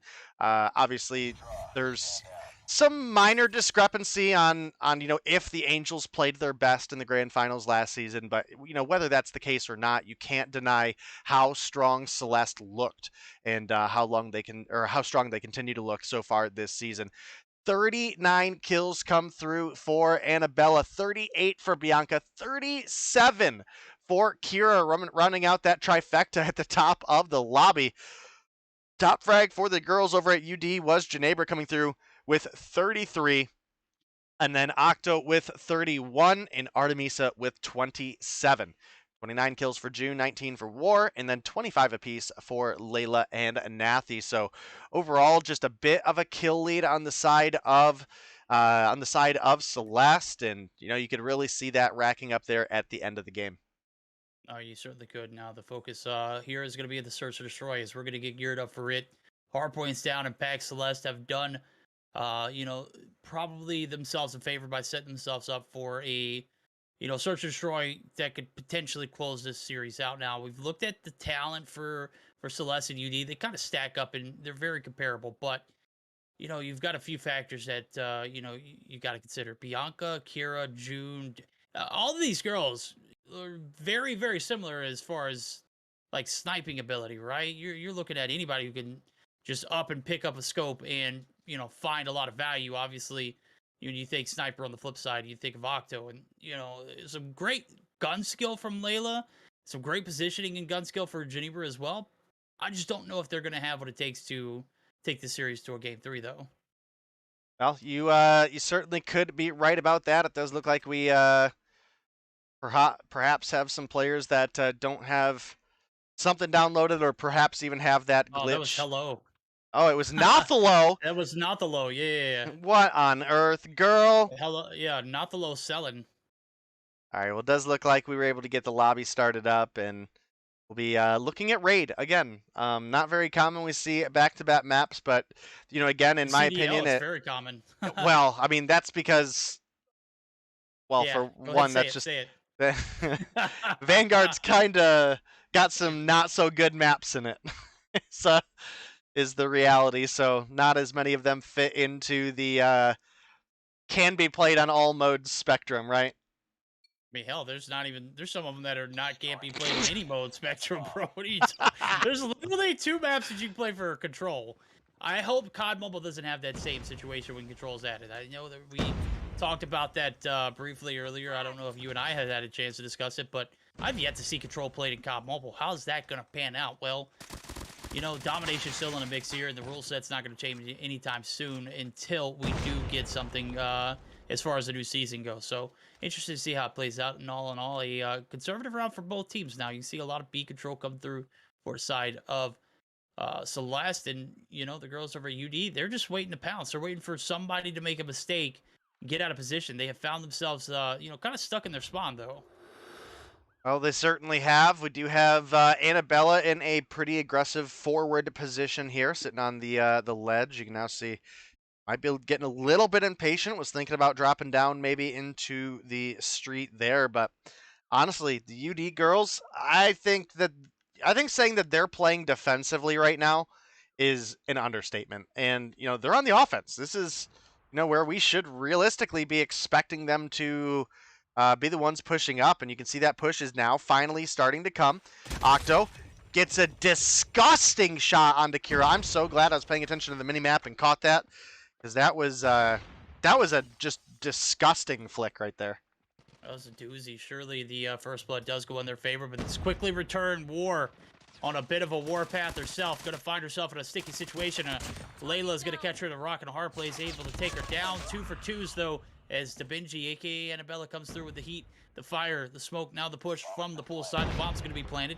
42 seconds on the clock for the 2v3. Make it a 1v3. June is all on her lonesome. Does find shots on one as she does get the trades quickly, but it is 2 players left, as Annabella was not able to find anything successful before she dropped. So 28 seconds on the clock. Has a little bit of time to play with. It's going to have to make a move here soon enough. Well, that move is starting to come. You can see she's pushing down the stairs. She finds Nathy in the corner, and now it's Artemisa. Brilliant slide coming through for Artemisa. Is going to pick up that round for the side of the UD girls, and they most certainly need this one, especially after dropping that hardpoint lead that they had. And, well, it's going to be another round started off for their offense. They've got 4 more opportunities on the offense. That does let you dictate the pace of the game a little bit. Obviously, your opponents, they've got to at least split up to a degree to have sight lines covered to both bomb sites. That gives you an opportunity to push up with 5. And, well, they made the push over poolside last time. And, well, looking at this round so far, Verdict, it looks like we're going to have another slow one.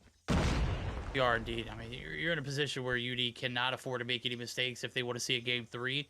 Found himself in a little bit of a misfortunate situation after that hard point. It was a close game. Gotta say, it was too close for the amount of kills that the girls over Celeste, you know, had over. As a matter of fact, I was looking at only 1 player goes neutral. Everybody else goes negative, and that's not the case here. The first round, we've seen a 1v1 come down to the wire, and Kira, oh my, was mentioning sniper talent. Well, she certainly has picked up first blood and takes down a big one in Octo. So saw her pick up first blood for the squad. The last round, certainly not going to find anything before she drops this. 1 for 1s now as Geneva catches War off path.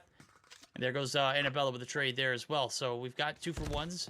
Make it 2 for 2s. Artemisa, good shots. The FR556, good night. Kind of nasty with it. Well, definitely a gun we haven't seen in the meta ever. Ever? No. Yeah, I didn't think so. Well, we're looking at a 3 versus 2. It is in favor of the UD girls. You can see the plant is starting to come through. We do have Bianca pushing up mid. We have Nathy mid as well here, so might have a little bit of a tussle. Oh, Nathy, the COD timing. Oh, the COD timing. Oh, gets the turn, and Bianca is able to survive. Not but a sliver of HP, but Layla rotates up behind Kira, and that is a incredibly potent pick. Kira, certainly, in my opinion, got to be looking at possibly the MVP of the Celeste lineup so far this season. I don't know, probably between her and June. Well, Artemisa rotates over, finds Bianca, and UD girls are now up 2-0 in the search. Oh, they are indeed. Now, this is something that we didn't anticipate coming through. Search and Destroy has been solid, and I don't think I've seen too many games where they have dropped. As a matter of fact, I'm thinking back on it.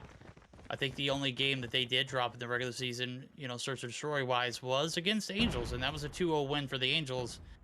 And, you know, I mean, they're cracked in their own, but Search and Destroy has not been a problem in any other regard. So we're going to see the smoke coming through. UD girls get a bit, you know, aggressive with this push, and they found themselves kind of swarmed. 2 players drop almost instantly. 1 in return. Nathy is able to take down Annabella. Geneva going to be able to get the shots there. Nathy going to be able to collect the pieces. We've got a 3v2. All 3 players for the UD girls are like half health, but able to successfully recover. War and June looking for the transitions over, maybe a little flank. We'll see if it pans out now as Octo does get eyes on War. We're able to Fly peek away, gets the headshots there, and now we've got a 2v2. But the point is, Genebra going to be able to hold down the fort, and that's going to leave June yet again 1 player versus 2 in a situation where the UD girls might be able to go up 3-0 in this series. Or 3-0 in this search, rather. Certainly could be looking to be the case, and right now it's June left alone in a 1 versus 2 once again. Finds some shots on Genebra, but man, time is running out. Only 10 seconds to go, and she's got to find 2 kills still. Finds 1, almost able to get the turn, but doesn't matter. Nathy, even if she dies here, she's played time to the fullest. No scope misses, and that's 3 rounds in a row coming through for the side of the UD girls. Again, not what I would have expected. No, not at all. As a matter of fact, you're looking at Search for Show on Raid in particular. I mean, with the sniper talent that the side of Celeste brings to the table, I would have expected a little bit more of a of a clutch factor coming through. Bianca opting to M13. She's only got 2 kills on board. This is not what we're used to seeing from her or Annabella. 2 kills for her. June top fragging with 4. On the flip side of things, you got 4 girls in reality with 3+ kills. I mean, you've got Genebra with 4, 3 for Artemisa, 3 for Layla, and 4 for Nathy. And we're going to get another, kind of conservative round. Everything's conservative except for war. My God, my girl is in pretty dangerous waters. She's literally holding down Zig with a type, and Genebra, I think, has sights on her. Shouldn't have took that gunfight. Paid your life for it, and the first blood is going to be given for free. I mean, I don't know what war could have done differently there other than probably just take off, as she heard. That was an ego chow if I've ever seen one. An ego chow nonetheless. Octo finds a wall bang. Oh, I switched off at the wrong time. That's rough. Layla ends up picking up the kill onto Annabella there. It's now Kira and Bianca left alone in the 2v5. And what happened to Celeste here, Verdict? What on earth, bro? They're in shambles, bro. Look at it. It's 5v2. 40 seconds on the clock now. Is Kira and Bianca, I mean, this is, you got to bring out the Louis V's right here. You got to start duffel bagging it up. You got to put a bit of a point on board right here, because you can't afford to go down 4-0, and it looks like you are 4-0. This is just an absolute disgusting performance here from UD. They have been textbook perfect, making their plays, picking up some kills to go along with it, and every round they have been, very on point with their plays. Like, it's either aggressive altogether, or we're playing conservatively, and I appreciate the fact that they can stick together as a team, and it has certainly panned out. Celeste, they're getting picked apart one by one, left and right. I mean, they haven't really had an answer to any round that the side of UD have brought to the table. Yeah, you're absolutely right there, Verdict, and this is certainly not what I expected for the Search and Destroy. Let alone the fact that UD girls almost won the hardpoint as well. So, Celeste, again, this is the reigning champions, and we were even as far as to say early on that we think this is a stronger lineup than last season, right? So, Celeste, are they just playing bad? Is it UD girls just playing maybe the best we've seen them play all season? And that's already kind of a stretch, because we've had no doubts that the UD girls was a strong team, right? So, my goodness. Well, here it comes. Smokes through, looking for this A-side rotation. There's 3 girls left to work for the side of UD. They can make it happen if they play their cards right. The bad thing is the side of Celeste, they're kind of on the trails. June's going to be able to find one as Bianca does drop. Now we got 2 left to deal with, Genebra and Nathy. 30 seconds left on the clock. Bombs down. Nathy trying to get it collected before, oh man. Kira, you went for a dip and didn't look both sides before, jumping straight into the pool. Certainly not a great decision right there. Nonetheless, the girls over at UD might be able to salvage a crap. This is a chalk round, and Genebra finds one more. Now it's all on Annabella. Oh my! Have Celeste fallen? God. What was that, homie? Yo, can we talk about the fact that Celeste found both of the first 2 kills and still managed to drop a 5v3 on the defense on raid? What on earth happened here? I mean, I ain't gonna argue that UD girls is a strong team. We knew that from the start. But I mean, this is This is an impressive performance coming out of them right now. I wish we could do listen-ins with Search and Destroy to see how they sound, because this has got to be one happy UD girls team right now. Yeah, you make one happy viewer. Well, you make one viewer happy. I see that fake was taken. yeah. Or no, I thought it was Pepsi that that usually asks, "Hey, why are we not doing listen-ins?" Oh, yeah. No, I know what you're talking about now. Pepsi Cherry, yeah. Yeah, Pepsi Cherry. There we go. Bombs down. 38 seconds left on the clock. Artemisa, oh my, the FR556 looks great. Is not going to be able to get the flicks there on that second player. And Drizzy, Kira, and Annabella now in 2v3. The push comes to shove. Octo flawless. Annabella going to be flawless? No, she's going to drop. That is a 6-0 win. Oh my God. That is probably, I don't know if that was UD just absolutely dominating or Celeste just absolutely selling. Nonetheless, we're going to a game 3, Dave.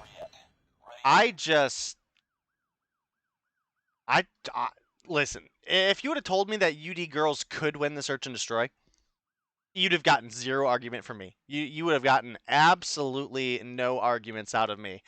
If you told me that the UD girls were going to come through in 6-0 Celeste, I'd have called you crazy. Like, flat out would have called you crazy. And, well, verdict, here we are. We are in 6-0 situation. UD girls almost had the hard point on top of that. So can they come through and close things out and have a game 3 where they knock Celeste, the reigning champions, out of going on to the grand finals against Angels? Is that something you would have thought would be words coming out of your mouth today? I mean, possible, but the Search and Destroy a 6-0 win? Absolutely not. I think UD has every opportunity here as they put themselves in a position to capitalize, and obviously the Search and Destroy was 10 times, I mean, 6 rounds better and nothing in return for Celeste. So, again, I don't know if that was, UD coming through with a lot of, practicing in the past few days, a lot of strategies held back for the past few days to let out here, or if it was just Celeste just completely selling. I really can't tell at this point. This domination is certainly going to be the deciding factor if we do see, UD upset and come through and move on to the grand finals and face off against the girls over at Angels, or if we're going to see a rematch from last season's grand finals. It's certainly either way now as we're, getting geared up for that. Is that Dom Summit too? This is a pretty sick rotation. Yeah, not too bad. I mean, I think I would have, theoretically liked to see maybe a different map for either the hardpoint of the raid, or hardpoint of the search, not because I don't like raid, but just to switch things up a little bit, right? But either way, we are going to get that game 3. It's not a raid domination. It's going to be that summit, as Verdict mentioned. I would overall say that that's probably one of Angel's strongest maps, but I don't think I could say between UD girls and Celeste that either of them particularly have an advantage here on Summit. Would you agree with that, or do you think one of these teams has performed better on Summit this season? Well, I couldn't tell you.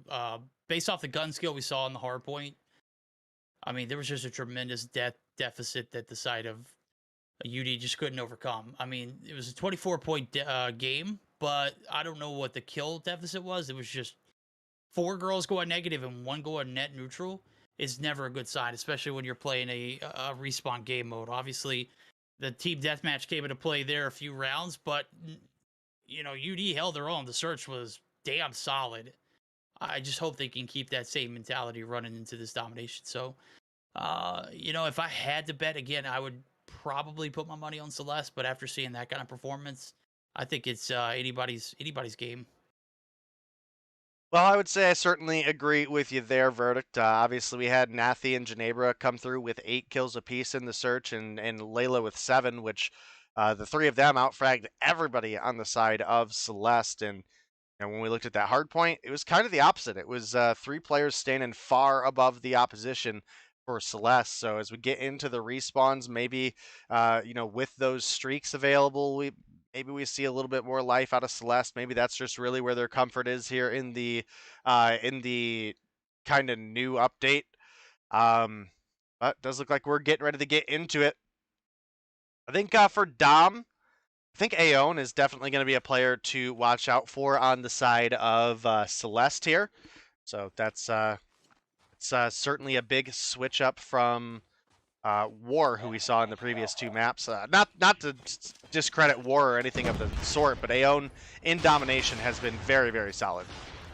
I'll probably use Aeon in the search. I'm not saying that War was a great, teammate to have, but anytime you see a 6-0, you start questioning, if that sub should have came through earlier or not. Nonetheless, it's here. Recovery possible here for the side of Celeste. I mean, I don't know if you could save face after a 6-0, but if there's an opportunity to, it's certainly by winning huge on domination. Well, they're certainly going to need it. Kira does come through with a 2-piece in the feed. Make it a 3 as she finds Octo as well. Was looking for Artemisa, but ran out of bullets, and fortunately for her, Annabella was there. Is currently a 4 combo for Kira. She's 4-0, make it 5-0, make it 6-0. And she's about to have a Pred on board. Oh, unfortunately drops there, and those were the streaks that Celeste certainly needed here in this matchup.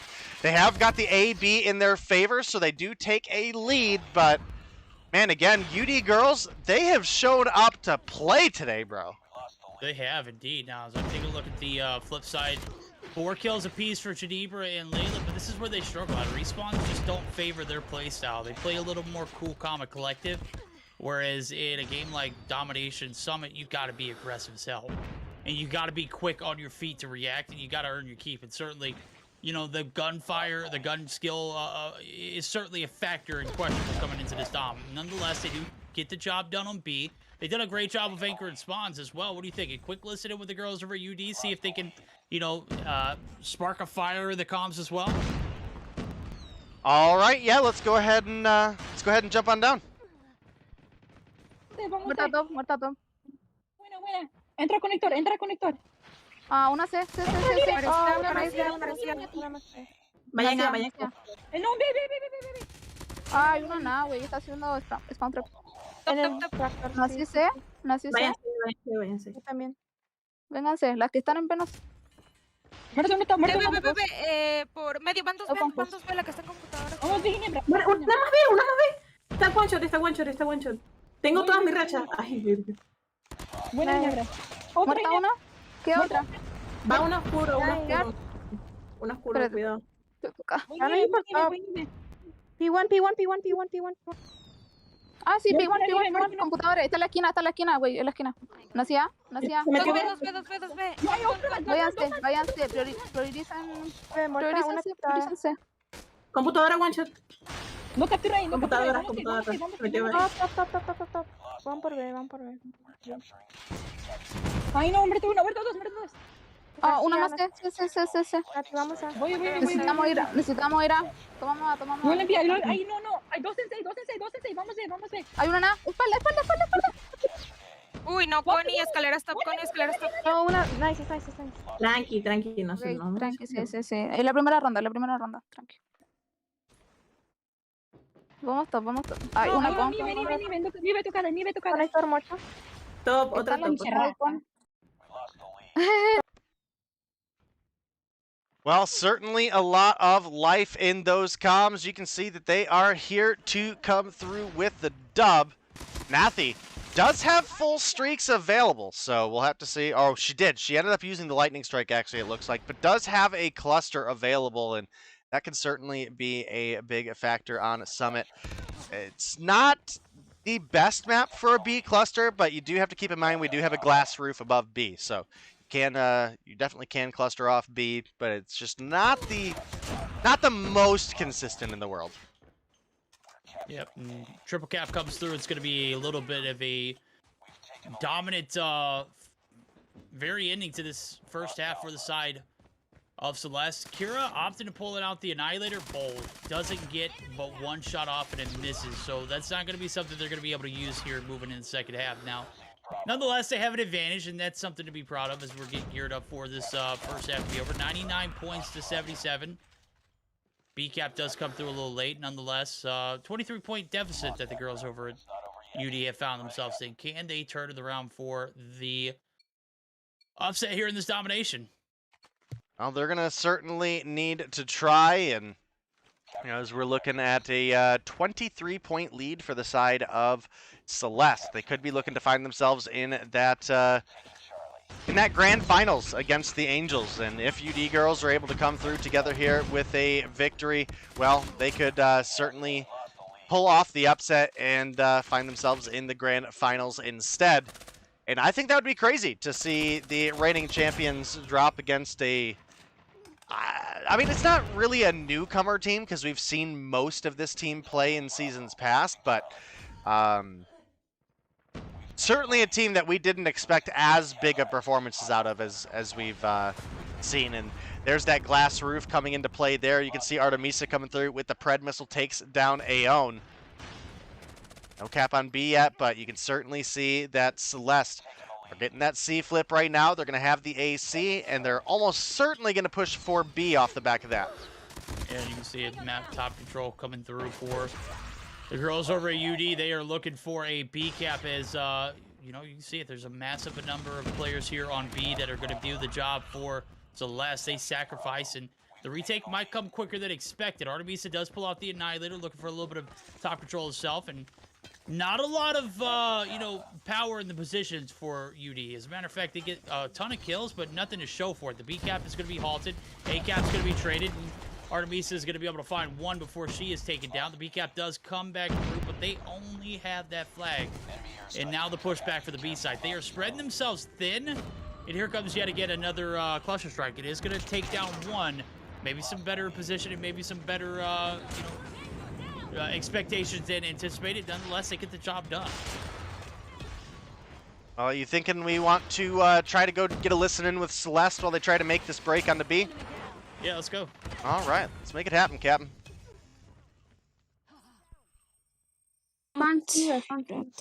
They put on me. It's fine, just go back to B. Just go back. Go top. Push top together. You guys have to. We need top control. Nice. One more stairs. There's one bottom. There's one top. I found it. Oh, Where's he? Fuck, I'm Where's dead. he? Never mind. What a rat. One dead. Guys, push together. One bottom. On top.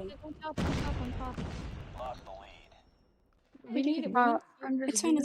Calm down. Two top. Two P1. There's two top. Push together, top. Wait. There's another one though.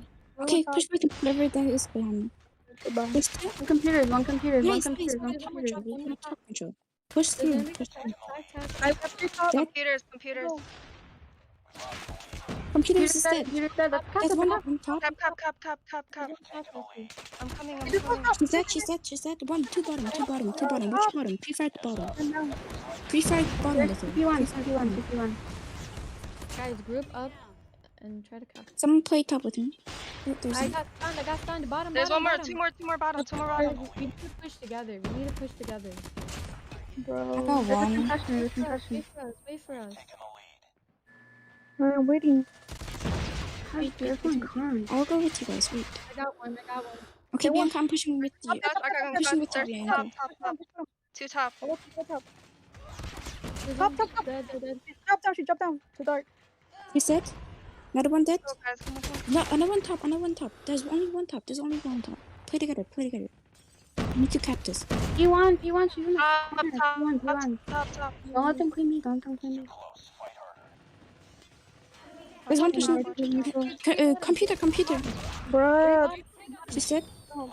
Gibby. Oh my god.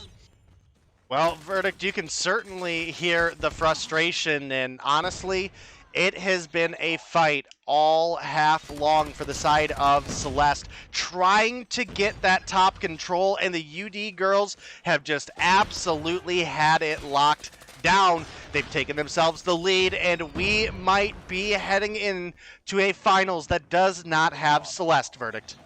No, you're absolutely right. We're looking for that rematch in the Angels and Celeste. Well, guess what, ladies and gentlemen?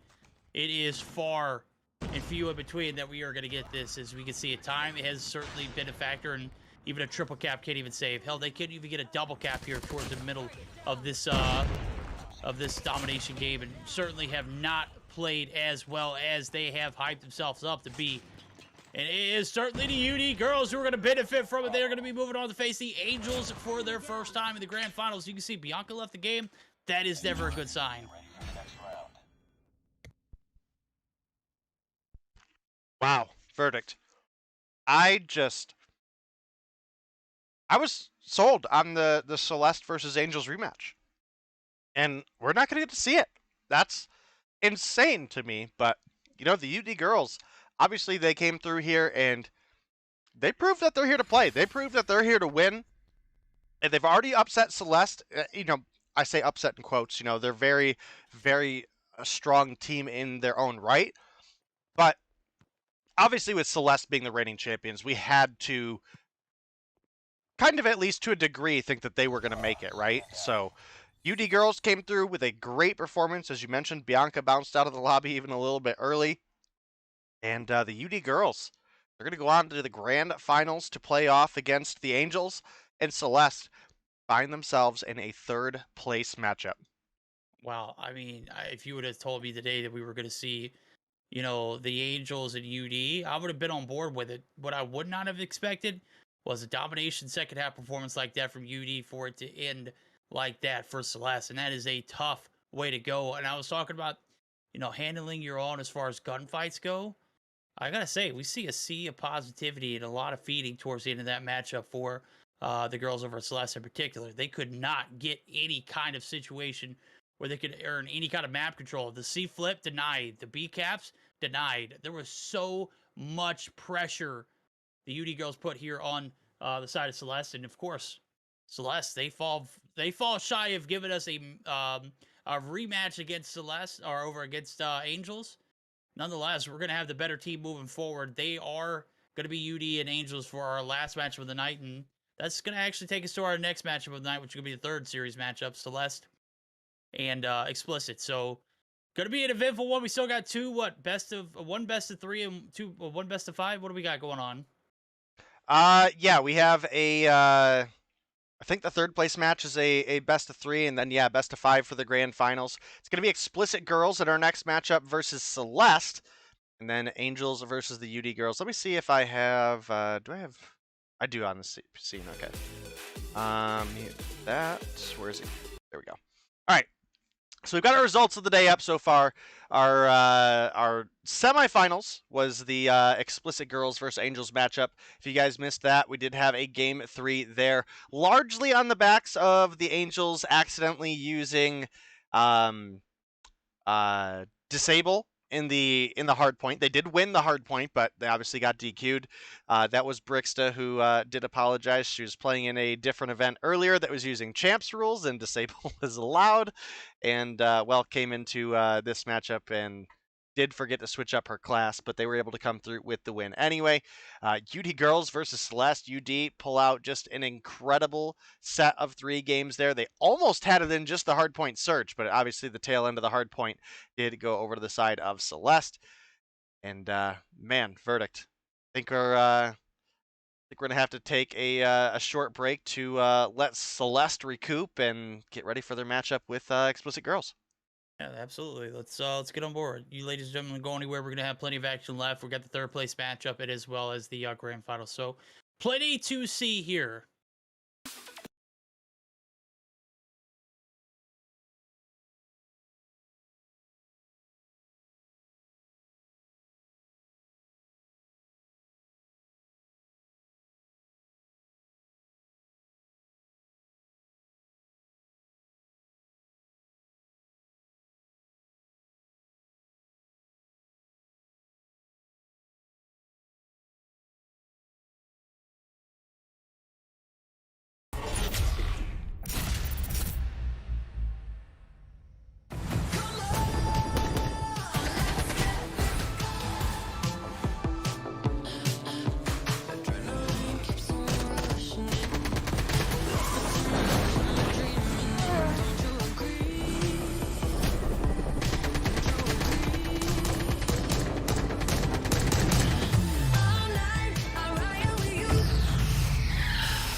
Oh yeah, baby. That was dope. No lie.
All right, everybody, welcome back after a exciting 2 best of 3s going into to our semifinals.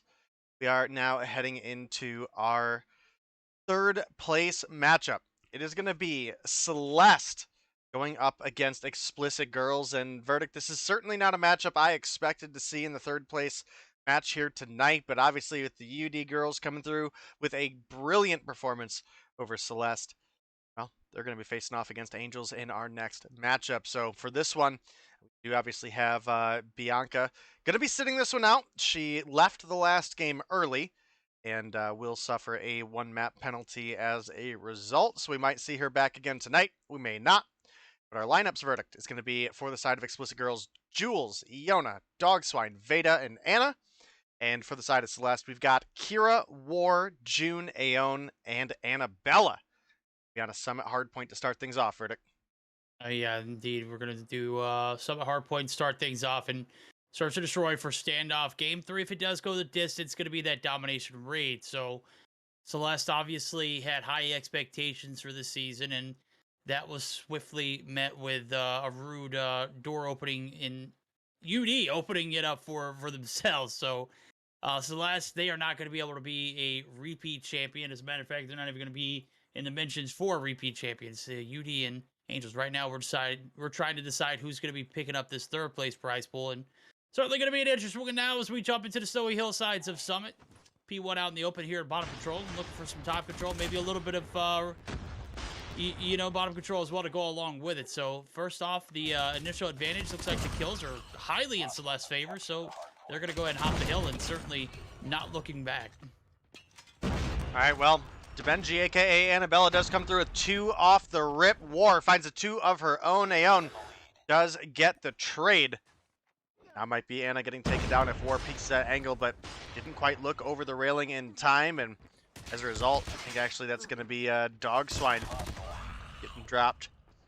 And kills honestly frying in back and forth, but as far as the hill time goes, it has been all Celeste pretty much the whole time this time. You can see Jules was pushed up, but War picking up 1 kill, Debenji picking up another. It's going to be Celeste continuing to extend their lead. June is sitting on full streaks here, Verdict.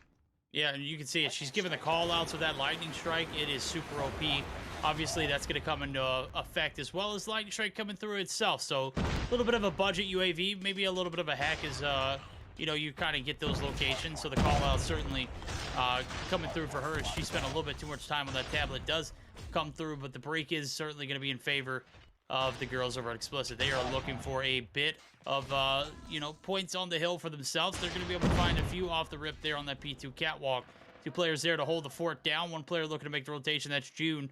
She streaked up earlier, looking to certainly streak up yet again, but she's going to be streaked out. Anna going to be able to get the kill on her. The break, the contest, certainly coming through. But 23 points is very salvageable if you're looking at a P3 that might be massive. Well, looking at it, the spawns, they are flipped, and the girls over at Xplicit, they are all the way across the flip side of the map, nowhere near this P3 side as of yet.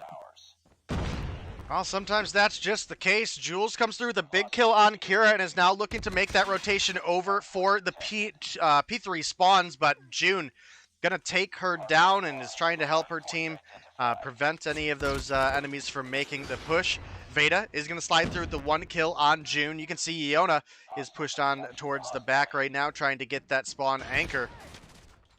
Kira gets taken down by Veda. Iona pushes up, finds 1 onto Aeon, but June does come through with the, she got the TAC 5 from someone on the team. I don't know who has it right now off the top of my head, but June's still sitting on a cluster strike. She's sitting on a death machine, is able to pick up 1 before she drops, and Aeon comes through and finds another 2. That might be enough to hold things off for Celeste.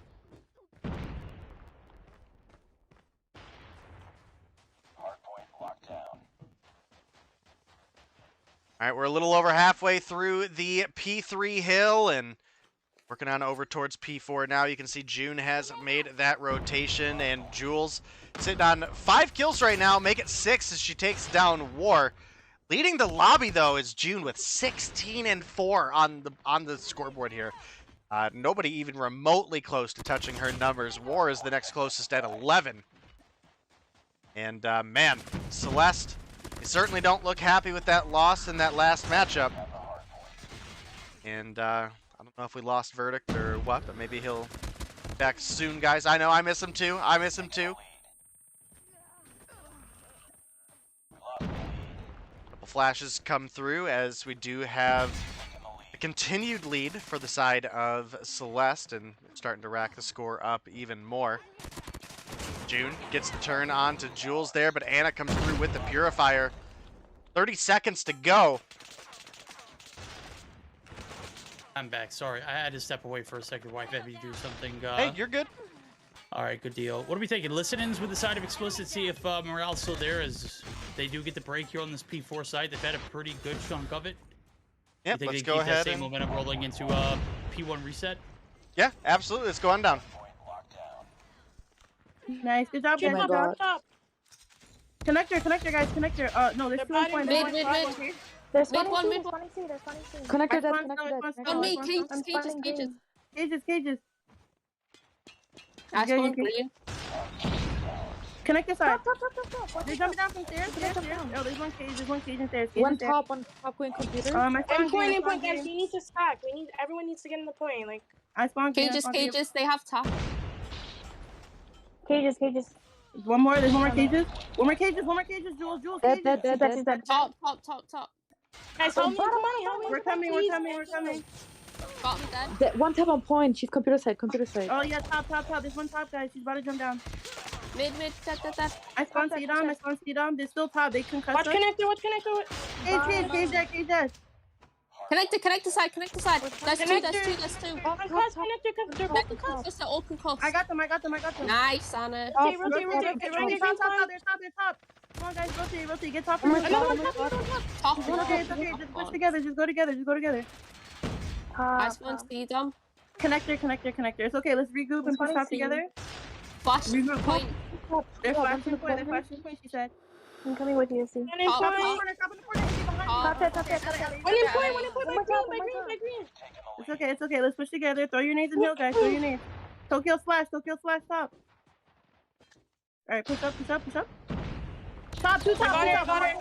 They're green. Green. Don't peek green. Let them push up. Fire point 9. Kill themselves. We spawn C-Dom. I spawned C-Dom. Stop jumping down. Alley, jump in. Well, I gotta say, Anna is absolutely killing it in the comms as the IGL over there coming through. You mentioned let's hop in and see if the energy is still there, see if the drive is still there, and bro, sure enough, it is, and they have brought back the lead.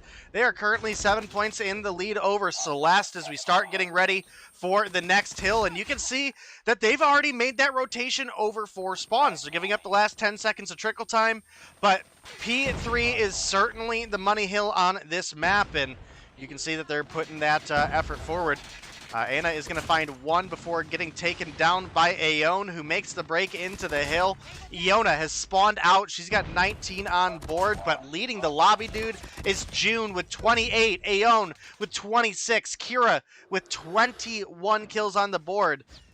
That's a tough position to be in for Xplicit, but they managed to hang on in the scoreline.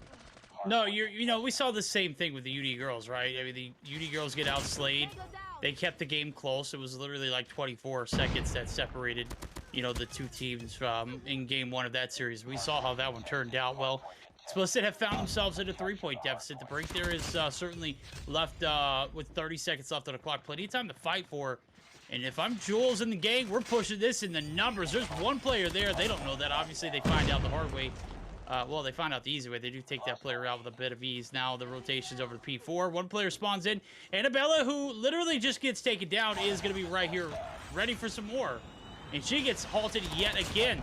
Look at it. The spawns are 2 players out. Everyone from the side of Celeste are in shambles right now. That early rotation didn't pan out. And all because, I don't know how that happened. How did the spawns get flipped that quickly? Do you believe in magic?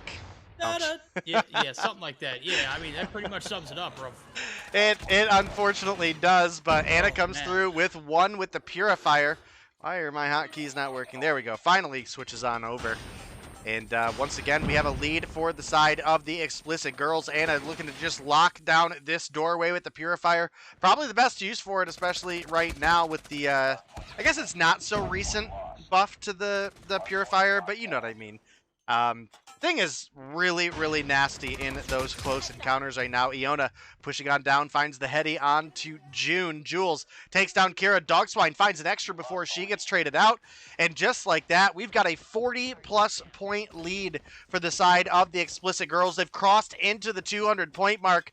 Celeste, what happened? You guys were in the running to potentially be repeat champions. We've seen you take down the Angels or compete with the Angels in recent events.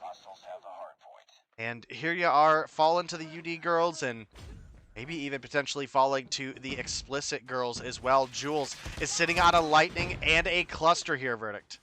You know, you're absolutely right. And you know what has happened. I need to know what the comms sound like for the girls over at Celeste, because they're down, but they're certainly not out. So let's buckle up for a quick listen in with the side of Celeste and see how those comms sound, see if they can turn this 40-point deficit upside down.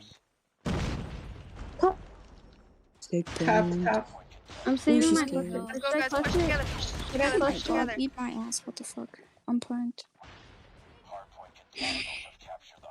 Just pointing C dom. Stick point. No, you guys have to. These are important points. Go next. Shit. Get green spawns. Get green spawns. Just hold top with me. Someone hold top with me. Just computers dead. Yo, there's two green. Going top. Oh, green. She's top. Hello. They're gonna be bottom. There's one green. Yeah, come on. Cages. Guys, I can't get in hill. That's my cluster. I can't get in. Guys, we need to get in point. Oi. Just play top. Play top. Bottoms. Play bottom. Point. I need to play bottom to get him off. No. What is it done? I need help on shoot point. There's other machine points. Bro, get me out of this game, bro. Please get me out of it. Sorry. They're You 2 on wanna point, play 2 on point, critical 3 on ops. point now. I got you. Go.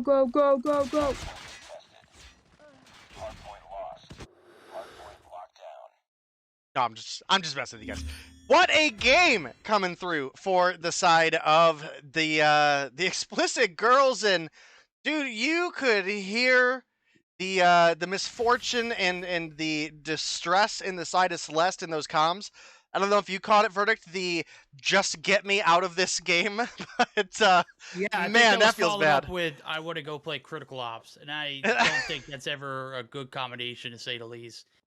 Certainly not the best night here for Celeste. They are obviously in a bit of a blender, and they find themselves in a 250 to 197 loss. Iona pops the hell off, 36 and 32, 31 and 31. 31 and 31 for Dog Swan and 49 on the hill, 43 for Jules on the hill, as well as a 32 and 25 scoreline. Solid game for the top three up there. And you look at on the flip side of things, you got June, and that is pretty much it when it comes to Objective and KD. I don't know what the hell the rest of the girls were doing. Yeah, I mean, June was cracked, put up 40 on the board. Aeon did put up 35, but had 34 deaths as well. Kira, 31 and 28. War, 29, 35, and Annabella, one of the players that has been top fragging for this team all day, went 23 and 31. You look over at the opposition, and honestly, the stats are not that much better over there. I mean, in fact, I think for a good chunk of the team, the stats are actually worse than their counterparts, or at least for a couple. But that's not what matters. What matters is they came through and they played the objective, they made the rotations, and they came through with the dub. Veda may only be 25 and 36, but girl put up 153 on the hill. Anna, 150 on the hill, 27 and 34, and then the rest of the team is right between that kind of 45 to 55 second mark. You look over at the opposition, and like you said, it was kind of June against the world. June came through with 40 kills, 40 and 23 with 2 minutes on the hill. And the rest of the team, 25 seconds for Aeon, 45 for Kira, 33 for War, 24 for DeBenji, just did not have the occupation on the hill to come through with the victory. And that's a little unfortunate for them because, honestly, again, I think Celeste were not only favorites to make it to the finals in the last matchup, but, you could certainly have made an argument they had an opportunity to win the whole thing, even though the Angels have looked incredible all season long. So that's tough, man. That is tough. Again, you could hear the frustration in the comms. Get me out of the game. I want to go play something else. I don't know if that's just raw frustration from the fact that they're even in the third place match, let alone losing. But now they've got to turn things around for the search and destroy. They certainly do, and this is taking a turn for the worst, and it's just getting even worse as the night progresses. Big ball drop there in the hard point. Now they got to be flawless through 2, and look, the search and destroy earlier, I would love to say it was lackluster or even mediocre. It just looked like the search and destroy of a team who was already beaten. Sure, the domination was hard fought and it came down to the wire, but I mean, you lost a big lead against the UD girls in the dom, and that second half performance wasn't it. The search was oh man, I think that's the worst search we've seen all season long, and that is saying a lot considering this team brings just a lot of talent on board with them. So Kira, War, June, Aeon, and Bianca are going to be your 5 now as Bianca has made the sub back in. War's going to stick in this time around. So we'll see if it pans out more. Who did we see just leave? Was that Annabella? Yeah. Okay. Yeah, Annabella subbing out. I don't know if I would have made that transition. I think I would have kept Annabella and maybe War subbed out. Because War didn't have the greatest time. As a matter of fact, I think she found herself in a bit of a pickle more than, more so less than any other player, and first blooded almost instantly every round. We'll see if they can turn it around, though. We'll give them the benefit of the doubt here in this standoff search. All right, well, we're getting into it. Verdict. Are Celeste just down and out? Or are they going to find a way to extend the series here? Obviously, I mean, dude, I think you said it the best. The search earlier looked like a team that was already defeated. So how much do we believe in them to come through with a better performance here up against the Xplicit girls, who actually been looking pretty solid in search? So maybe not against the Angels in the first matchup, but I mean, that is the Angels, Yeah, you're absolutely right. Now, as we see the push towards this A site, we're We've got Kira, who's trying to make this transition over. June over peaks in market and pays the price. That is going to be Jules picking up first blood. And a massive one indeed. You're talking about sniper talent. Well, this girl is certainly one of the best of the best. War does find the retaliation and is going to get dropped on the backside of back alley. So the 1-for-1s are in, and here comes the push towards the back alley altogether. As you see, two players looking to make the first initial break, and certainly some throwables coming through too. So about a minute and 10 into the round, and we're starting to finally see a push towards maybe a B side or maybe a flush all the way over to the A. Well, Veda is able to get some information to the team, has players rotating in the backside, and you can see that Jules has fallen back to potentially help. Iona is going to find War mid, and Aeon peeking on back, does take down Veda, but Jules is there for the refrag, maintains a 3-2 advantage in the favor of the Xplicit girls. Iona takes down Bianca, and Jules knows where Kira is. Kira finds one, and Jules does miss her shot. Jules, hecka washed. No, absolutely not. But Kira does come through with a kill onto Dog Swine, now pushing on up. Might be able to find Jules here on the backside of the tank. Jules, you can see, can hear her rotating. And time expires. And it's going to be a round over to the Xplicit girls.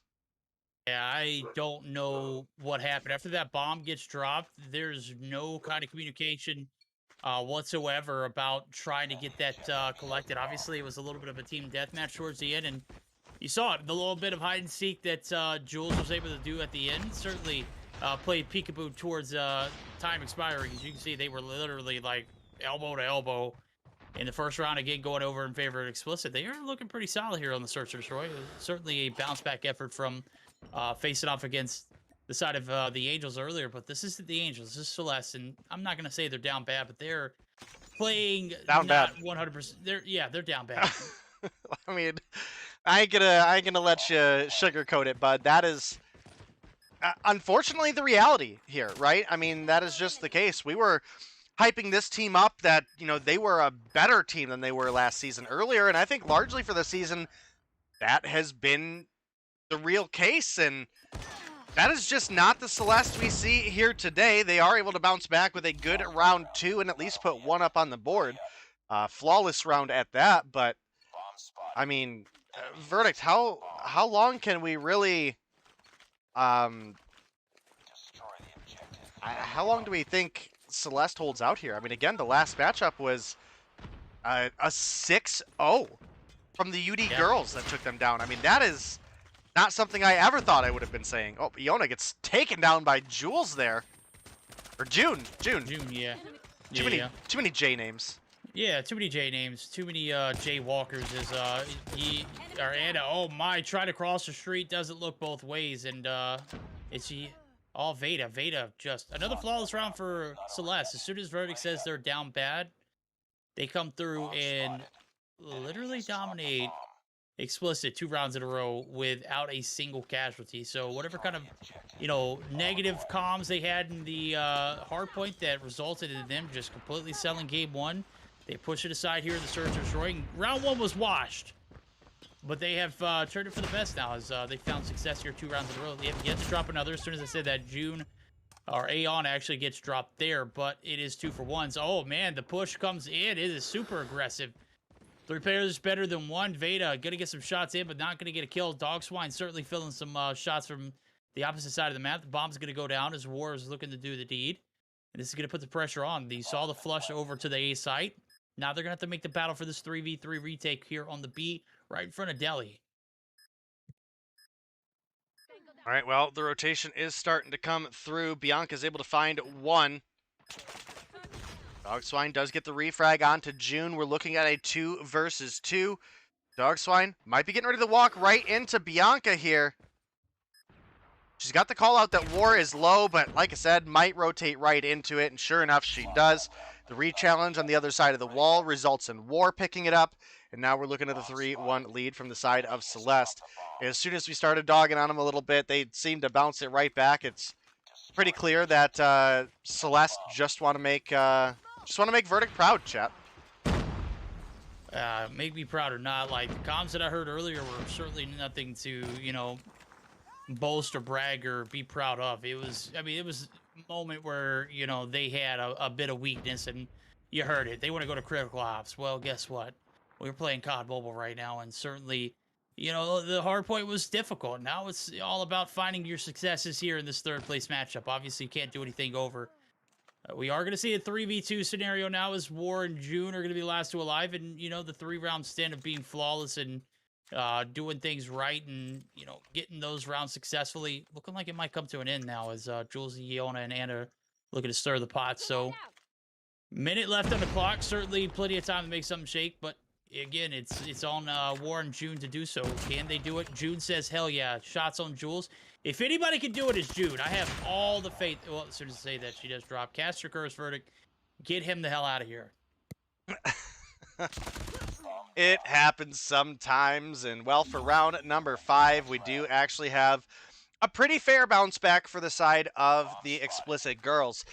Close the gap a little bit. We're looking at a 2-3 advantage still in favor of Celeste. Dogswine reconnecting there. And, man. Going to switch sides. It's now the Xplicit girls with the chance to play the offense here. War, very aggressive angle here. Finds one before getting taken down. Iona finds one on to Bianca. Let me switch at cameras, please. Thank you, thank you. And the 2-for-1 trade in favor of Xplicit girls here, verdict. Yeah, 2-for-1 indeed now as Veda's dropped.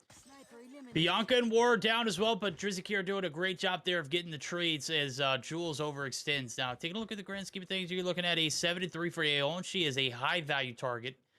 And Bianca and War with both 4 apiece, certainly nothing to be scuffed about either. So, Veda, not necessarily a good trade. 0-6, obviously not a lot of value in that one, but Jules can be damn right disgusting if she's allowed the opportunity to. So, I'll take those 2-for-2 any day now as we see it. Good old 3-for-3 or 3v3 ensuing as we flip sides and things are looking a little different here for another B-side push. I think I've seen more B-sides opted here in this Search and Destroy. Oh, never mind. Aeon. Wow, where was that shot even from? Mid lane. Holding down the fort here in the middle of the street. All right, well. 3-2 advantages in favor, both in lives and in rounds for the side of Celeste. Kira comes through with an extra onto Dogswine. Iona's going to miss one. Does pick up the second, but Kira is going to clean it up. Gets a little spin there at the end just to be flashy. The 4-2 lead does come through in favor of the side of Celeste. Need this one to see that game 3 happen. Verdict. Did we ever determine for sure if this is a 3 or a 5? I'm pretty sure it's a best of 3. We've already that's what I thought too. Yeah, that's what I thought. I just wanted to make sure. No, it's 100% best of 3, and certainly look like we might be game 3 bound if the side of Celeste continue to play their cards right. They're doing such a fabulous job here on the defense, just as they did in the attack. So 2v4 now is Dogswide, and we'll just make a yee on it. They're going to be stuck in their spawn site. Bottom Grady flushed out. Bianca might get caught on the transition here. Certainly not going to be the case, though. So, only a matter of moments before the push comes to shove. Oh, yeah, Bianca Ego Chow. Bianca drops. Now it is 1v3, but still, a minute and 15. There's no dice they clutch this, right? I would say not, and especially not with Iona getting the hit marker there. Rotates right over into Kira, and we're looking at a 5 versus 2. And, well, Celeste got 6-0 by UD girls, but they are not looking to go down against the likes of Xplicit. And we are on map point for the side of Celeste here. Zeones pushing on up into Cubby here. Ends up getting taken down, knife out. Probably not the best. Probably not the best to be in that aggressive corner with, but we are looking at a 3v3 war. He's going to pick off Dogswine as she rounds the corner. Jules with the challenge is going to eventually pick it up, but if she would have hit her first shot, her homie Anna would still be here and alive. And now Jules pushing on up. What a flick coming through. She takes down June. It's now a 1 versus 1. Bianca, can you close things out for Celeste and send us to that game 3, or is Jules going to extend this game a little bit further here, Verdict? She's got the bomb in hand. Yeah, I mean, we know it, she doesn't, but there's a free bomb plant here for her if she goes for it. Well, yeah, she's right here on this bomb head glitch. Bianca might be. Nope, I don't think she heard her. Well, she might have heard the sit rep for the bomb. Certainly knows the bomb's down now. Jules gonna round the corner unsuspectedly. Oh my! The shots! I for sure thought she was gonna fall victim to another knight or another knife attack. Certainly wasn't the case there. The karambit doesn't connect, and that is going to be another round extended here for the side over of Xplicit. Now, I'll tell you a story here. The hardpoint certainly didn't go on Celeste's favor earlier, so if by some miracle Xplicit can pull off this search and destroy win, we are done for the third place matchup. But Celeste, they have a little fight left in the dog for themselves, looking for that game 3 life. Trades galore. Leaves us at a 2v2 as War and June make it just June. Yoda puts the final dagger there as Dogswine does get credit for the attack and now, or the credit for the kill. She's going to be ousted. We're going to another round day. Well, we're now looking at a 4v5. It's still map point in favor of Celeste, but they are struggling to close this one out here, Verdict. And, well, it's, to say the least, a little bit of a rough situation, right? Because, again, I never thought we would have seen Celeste in this situation in the first place. Sure, I would have believed that it was possible, but... Bias caster. Hey, they're the reigning champions, man. There's the reigning champions, and that carries some weight for sure. And you have June picking off Jules there. It is 2 to open up for the side of Celeste, and they might be able to close things out here if they're able to keep this one rolling. 30 seconds have burned. Anna does have the bomb in hand, so they at least have that going for them. But with War climbing up, and Yona kind of forced to play back here, and as well as doesn't have a sniper. I think she's just... Oh, Kira ready for it around the corner. Takes her dome off and might be looking for Veda here as well. And never fares well when you get a haircut from one of these girls. Aeon, she's going to give 2 away for free, and that is going to be it. 6-4 win. Celeste down but not out. Redeem themselves here in the search and destroy. That is going to be 100% guaranteeing us a domination, which is right around the corner. Day search and destroy started off a bit rocky for the side of Celeste, but they picked themselves up and kind of get there. You know, I don't know. I guess their charisma is just taken out. I mean, whatever they had flowing for them going into that quarterfinals matchup certainly just kind of lingered with them here at the very beginning of this series. And you heard the comms; they weren't very excited, but they have this game 3 live and certainly a lot to fight for. Well, the search and destroy win, Ghost, thanks for the support, homie. Does come through for the side of Celeste. 12 kills for War, and I don't mean to hand you this L here, Verdict, but you were mentioning earlier that you don't know if you would have necessarily. I'll take that one happily. That's a great performance from her. Yeah, 12, listen, 11, 10. I ain't gonna let you take the L yourself. Great performance. Yeah, I ain't gonna yeah. I was right there with you. I thought War was subbing out. I mean, just based off what we saw earlier. Yes. She was in very compromisable positions. This time around, it's a different case. She puts herself in danger and finds a way out. And, all's fair in love and war. And War, we love you. We appreciate you for taking it there early. And we're glad for you to give it here the search and destroy on Standoff. So certainly a night and day performance for them. All right, well, chat, you heard it here first. Verdict loves War, so... Oh! Such a terrible thing, you warmonger. I know, right? I am just the absolute worst. Yeah, the worst. But anyway, we are just looking at a dominant kill line coming out of the side of Celeste here, and we did have Jules pop off with 8 and some respectable numbers put up for the rest of side of Xplicit. Iona with 6, Anna with 6, Dogswine with 5. It just wasn't enough. I mean, you've got 33 kills between 3 players on the side of Celeste, and again, this is a Celeste that bounced back from a 6-0 loss in Search and Destroy earlier. So we're going to be heading on into Game 3 for this matchup, Verdict, and as we mentioned, it is going to be a raid domination to close things out. So do you see either team specifically having an advantage here coming into raid? Obviously, we don't see a ton of respawn sniping, especially in the girls scene. So probably not going to see too many first life snipes going in mid. But I don't know. I think Celeste definitely woke up a bit in the search and destroy there. It was looking for a while like they might be getting ready to go down 2-0 in the third place matchup. Yeah. I completely on board with it. Like, they're at a point, and we've all been there, right? Like, we're like right past the point of of no return, like that tilting where you're just like, you know what, I just can't do it anymore. Forget this. I'm done. And that was the kind of performance I saw in the Search and Destroy earlier. It lingered over into the hard point. The comms were right there. And hell, one of the girls saying, I need to leave. Like, why am I playing this game?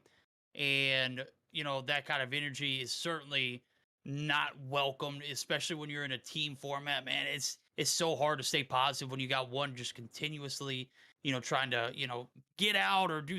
I'm not trying to speak ill on anybody, but any kind of energy like that, man, certainly shouldn't be in the game at that moment. That's the kind of energy you just need to sit and, compress and get out and, and do it, on your own, right? Certainly, night and day performances here in the Search and Destroy, they fight back, but I think Celeste are both at that tilting point where, June, heavy carrier than the hard point, didn't get any support there. I don't think she feels any kind of way about that, but you're looking at it in, a larger scheme of things. There might be some bigger problems at hand rather than, just a few hard points, lost or a game against UD that you lost that ultimately did put you in a grand finals position. You are absolutely right. It does look like we have all of our players readied up, and we're going to be bouncing on into our raid domination here shortly. Definitely got to be keeping your eye out for June. She's been cracked all season long, as well as Kira in respawns has been absolutely nuts. And, for the opposition, Jules has been kind of frying lately, with the likes of Anna and Dogswine as well. Iona, maybe not having the best performance that we've seen out of her so far this season, but there's always an opportunity she could turn that around for this last one. And let me check Discord and see if we're waiting on anything in particular.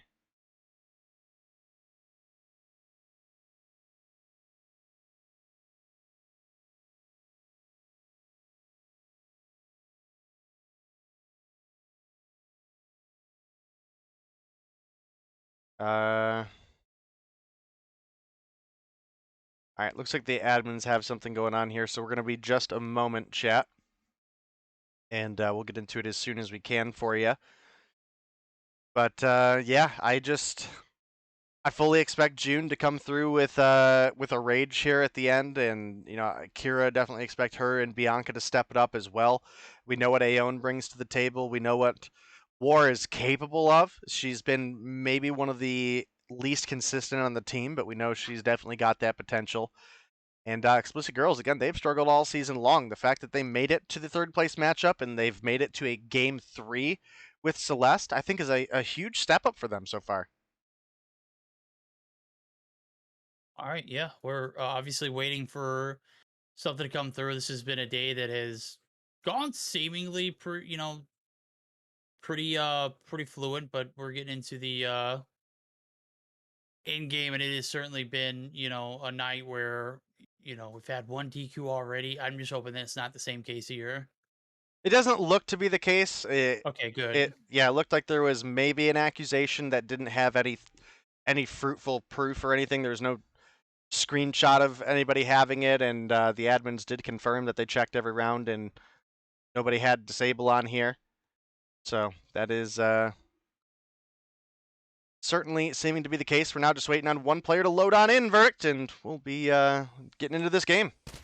Yeah, well, certainly looking like one player left. It does appear to be, I'm not even going to try. That is June, who we're waiting on. So everyone else is in a lobby. Everyone's loaded in.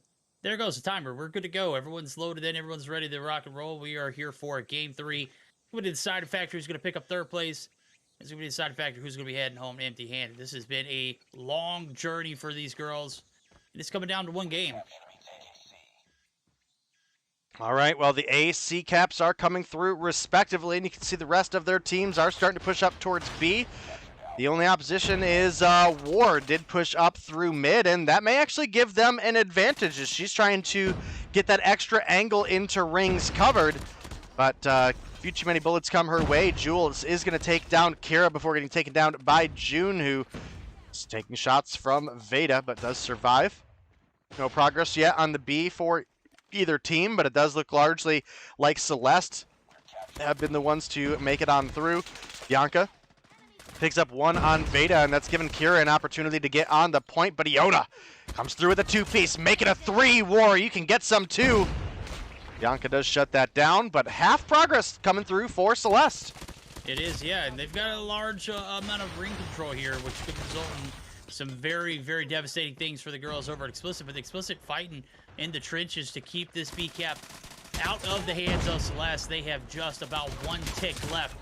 3 players left there to defend, and I'm serious. I don't know how the side of Celeste just haven't been able to find the amount of players to close this one out. This has been 80, 90, 95% successful. They finally get the contest. They finally get there on point. The numbers prevail, and that is going to lead us to our first B cap in favor of the girls of Celeste. What do you think? A quick listening while we have the momentum here for the girls to see how just like the tone is for Celeste to kind of get a vibe check. All right, I'll meet you down there. Nice. Did I trick shot? Oh, mid-steps. Driveway and top red. Mid-steps. Miss June is by herself. Mid-steps, mid-steps. Okay, Okay, push the A, probably. I don't know, I feel like. I have a Are you asleep? Nuke. Oh my, they're on B now. guy. I don't know what you got. I can't hit anything. There's one kitchen, one kitchen.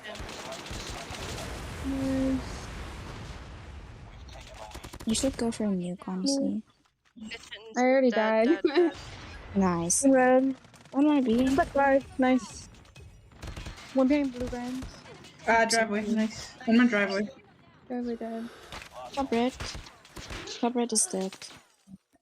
You're dead, Miss There's Lee. one mid, there's one mid, there's one mid. There's one mid. I got her, I got her, I got her. Blue van again. There's one more mid. What, mid-steps, mid-steps. Blue van, blue She's going van. kitchen, she's going kitchen. Whoever is that on her... I can't even speak.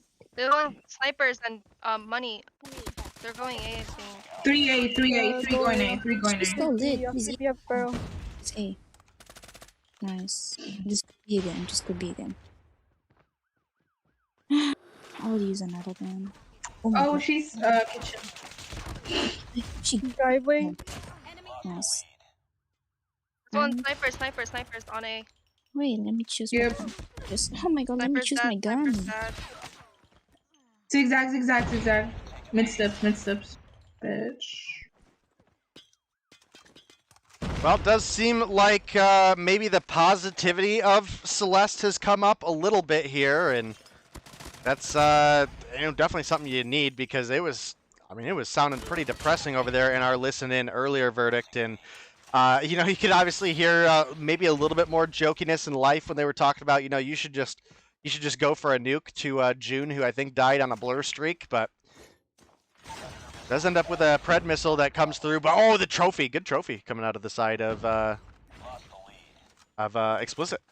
Yeah, Xplicit do get the B cap, C cap to come along with it, so they're going to be able to close the gap just slightly, but June has been the talk of town. My girl is 25 deep in the first half and has plenty of streaks to run the second half rapid. So big lead going into the second half as Raid has shown to be a better map for them. Summit, obviously, you saw they just completely fed that entire second half after getting no kind of traction on B.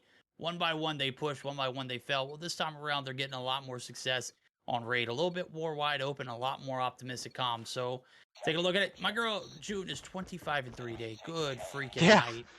Yeah, she is frying, dude. Dog Swine has 3 kills on board right now, and June is approaching 30. What on earth? Where was... well, I guess we can't really complain about June, right? She's been a monster all night. But, certainly where was this energy and momentum earlier for Celeste? Again, I would not have expected them to be in the third place matchup to begin with. And, here they are, not only in the third place match, but in a game 3 of the third place match. And they have a 30 or so point lead.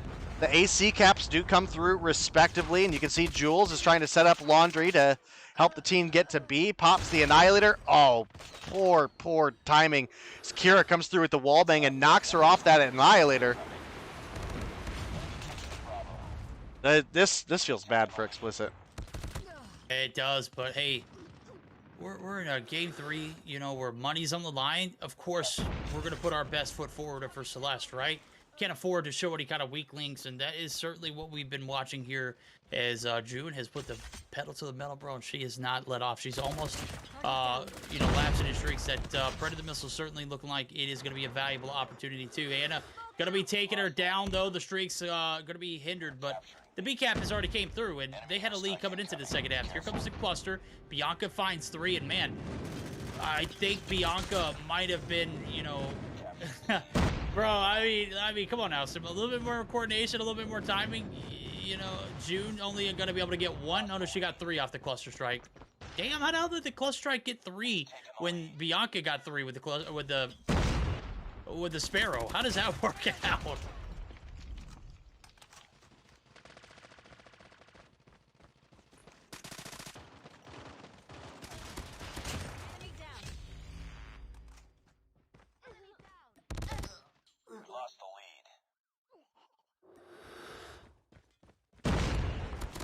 I disconnect. Hey, are you there? I had to, I had to answer the phone real quick. I was trying to rush. Oh, gotcha. Yeah. I didn't. Yep. Yeah, that's all right. That's all right. Hey, I had to take a phone call from my mom earlier. I know. It's important, bro. You handled it. B cap comes through. A cap does stick as well too. So C cap flip comes through for the side of the girls over at Celeste, and they are looking to close this one out. Ladies and gentlemen, they're about 45 points away. And Day, I'm not really good at maths, but we're triple cap territory. We're triple cap. Okay, I figured as much. Yep, I do believe at least, let's see, 42 and over 84. Yeah, I mean, yeah, we're triple cap at this point, so it's close. They only need like a second of triple cap, but they do. And you know, the other factor you have to keep an eye on is the clock. And with the B cap coming back through for the side of Celeste, I don't even think that's going to matter at this point.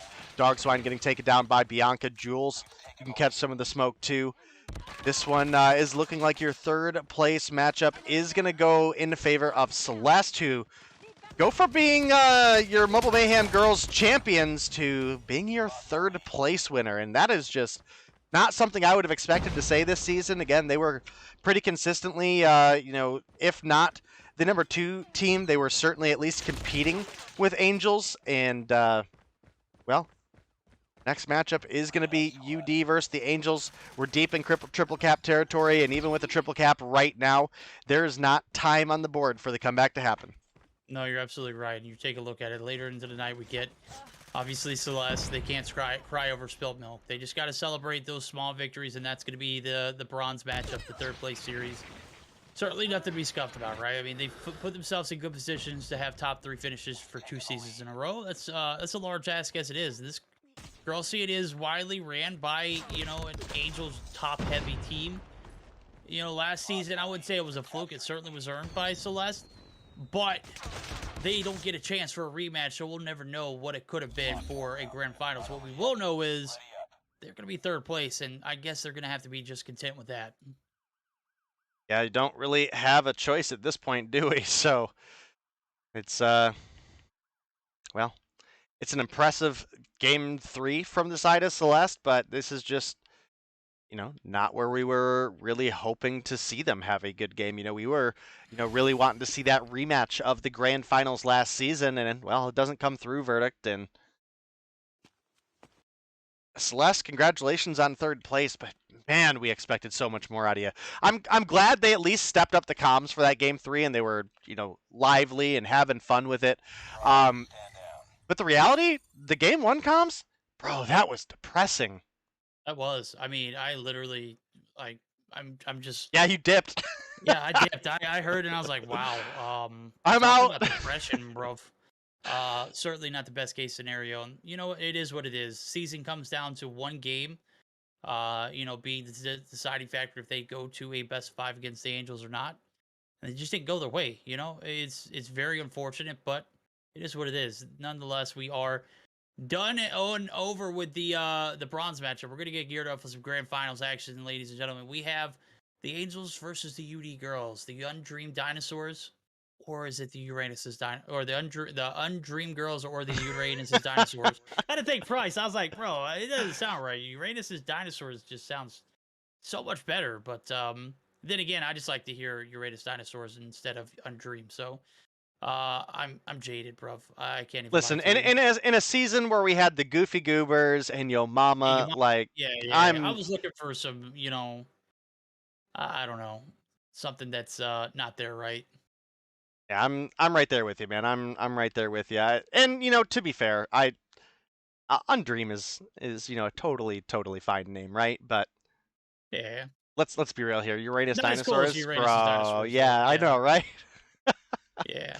Well, they've whether we think it's the better name or not, they have found themselves in the grand finals with the Angels. We're going to step away for a short break, guys, and we will be right back for that grand finals best of 5 action coming your way. Are Angels going to close the season out as expected, or will the Undream Girls come through with another upset and find themselves to be the champions of this season of Mobile Mayhem?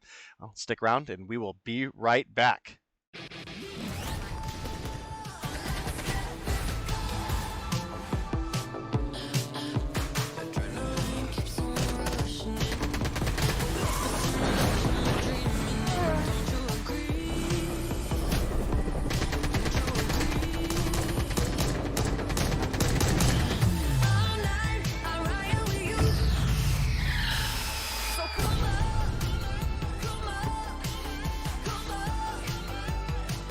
Oh yeah, baby. That was dope. No lie.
All right, chat, welcome back. We are sorry about that extended break, but we are here for the Angels versus the UD Girls coming through for our grand finals. It's going to be a best-of-5 format and verdict.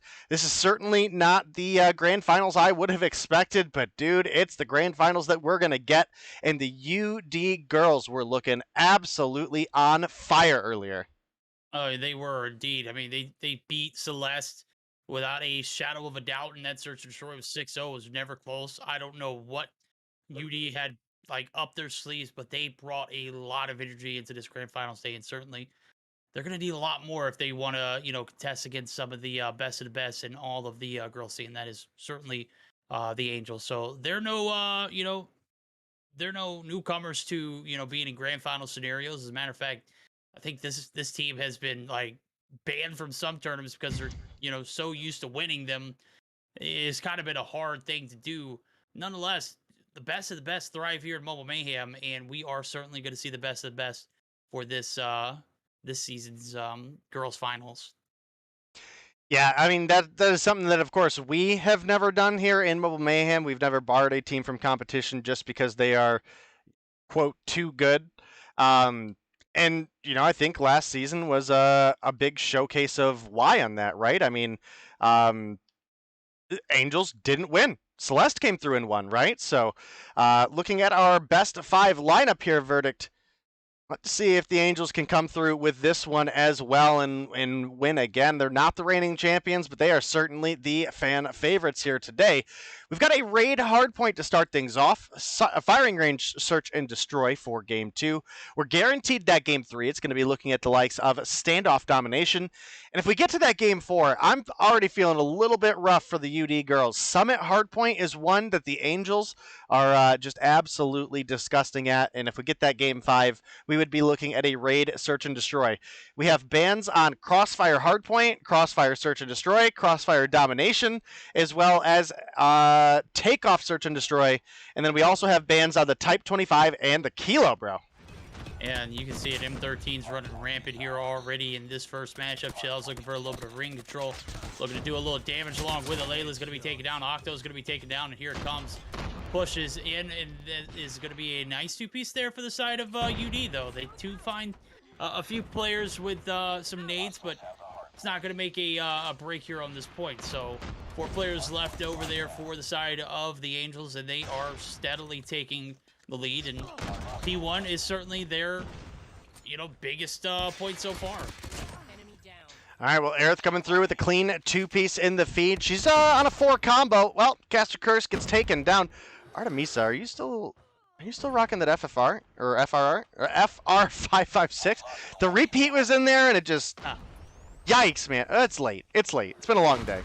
It is. It has certainly been. It is certainly coming to this matchup where we'll end this season and close this chapter of Mobile Mayhem. 28-12 now is .2 P2 rotation over kitchen side. We can see Nicole looking to make this transition over. Genebra, oh man, gets laced off the head. That's going to be Lydia, and the body shot's already starting early on. Octo makes a pay though, and so is Layla.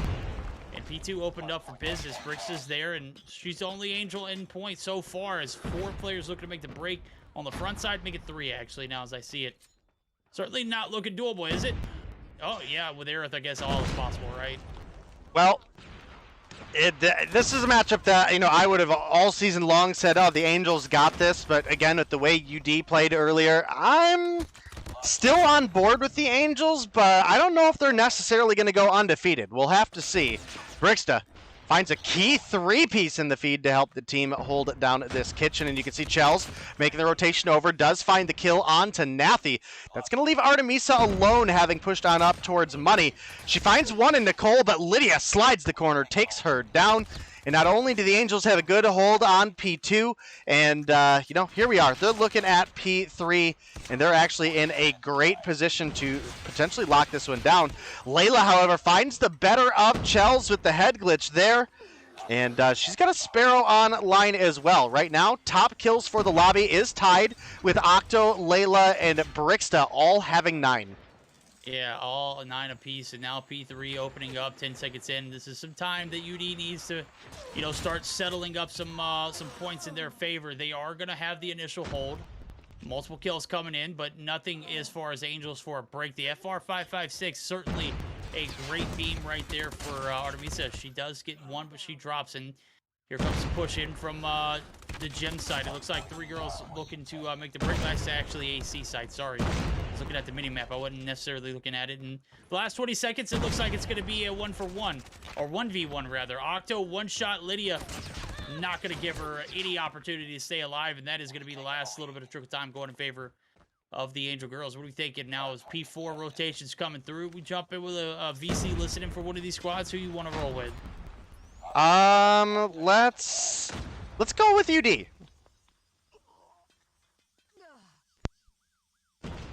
No, piscina. Ayuda. Top. Ay, no. ¿Dónde nacen? Dos entre puntos. Arriba. Arriba. Sí, ya voy. ¿Vamos por arriba o...? Sí. No, ya nacen arriba. Montra arriba. Algo, No, muerta. en la esquina de... Otro top. Ay, no, top. Hay una más en la Buena. esquina, justamente en la esquina del punto. Está en la otra esquina.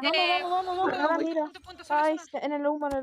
Nice. Ay, No tienen arco. Halcón en punto y dos No, más. dobles. Con halcón, punto. Qué puta predator. Ya, vamos next. No, tienen... Vámonos. entra en punto. Piscina. ¿Cómo así? Pero que no Yo tengo llegamos. Venga. Cuidado dobles. Voy P1. Cuidado cocina. Cuidado pilares. Y yo Una tengo cocina. pilares. Cocina tocada. Dobles. No Cocina, estás. dobles. Ay, Paso sí, para- dobles. Exacto. Sí, Dobles. ánimo, puta, nos están caliendo como estaban. Go. Zigzag. Piscina de zigzag. Una raid. Una cocina tocada. Well, a lot of life in the comms, but unfortunately not a lot of life in the rotations as the Angels come through with a really big P4 there. And now as we're looking at P5, we do have a cluster coming in for the Angels, which is making it difficult for the UD girls to make that push on in. But the Angels haven't really gotten a ton of time yet on this P5 either. Brickstay is able to come through with a big 2-piece and rotates in on the hill. This is a good opportunity for the Angels to get some of those extra points here. Slides the corner, takes down Ginebra, finds Artemisa as well. Brickstay is cracked, finds the 3 once again. She's 20 kills deep, leading the lobby with, you know, who knows what kind of ping right now, but... No, look, ping is probably the least of her problems. It's like 5 o'clock in the morning for her. Yeah? She is frying and clicking on all cylinders. She is making it look easy as well. 6-piece. She might as well drop a nuke at this point, Blur. Nonetheless, it is certainly a big game 1 here for the Angels. They have about an 80-point advantage. What are you thinking? Oh, we got all this energy. Let's roll ahead and, or go ahead and roll into a quick listening for the side of the Angels. See how those comms are sounding. Driveway. Missiles. One Lambo. 2 pillars One ring. There's one more. Two men. Going next one.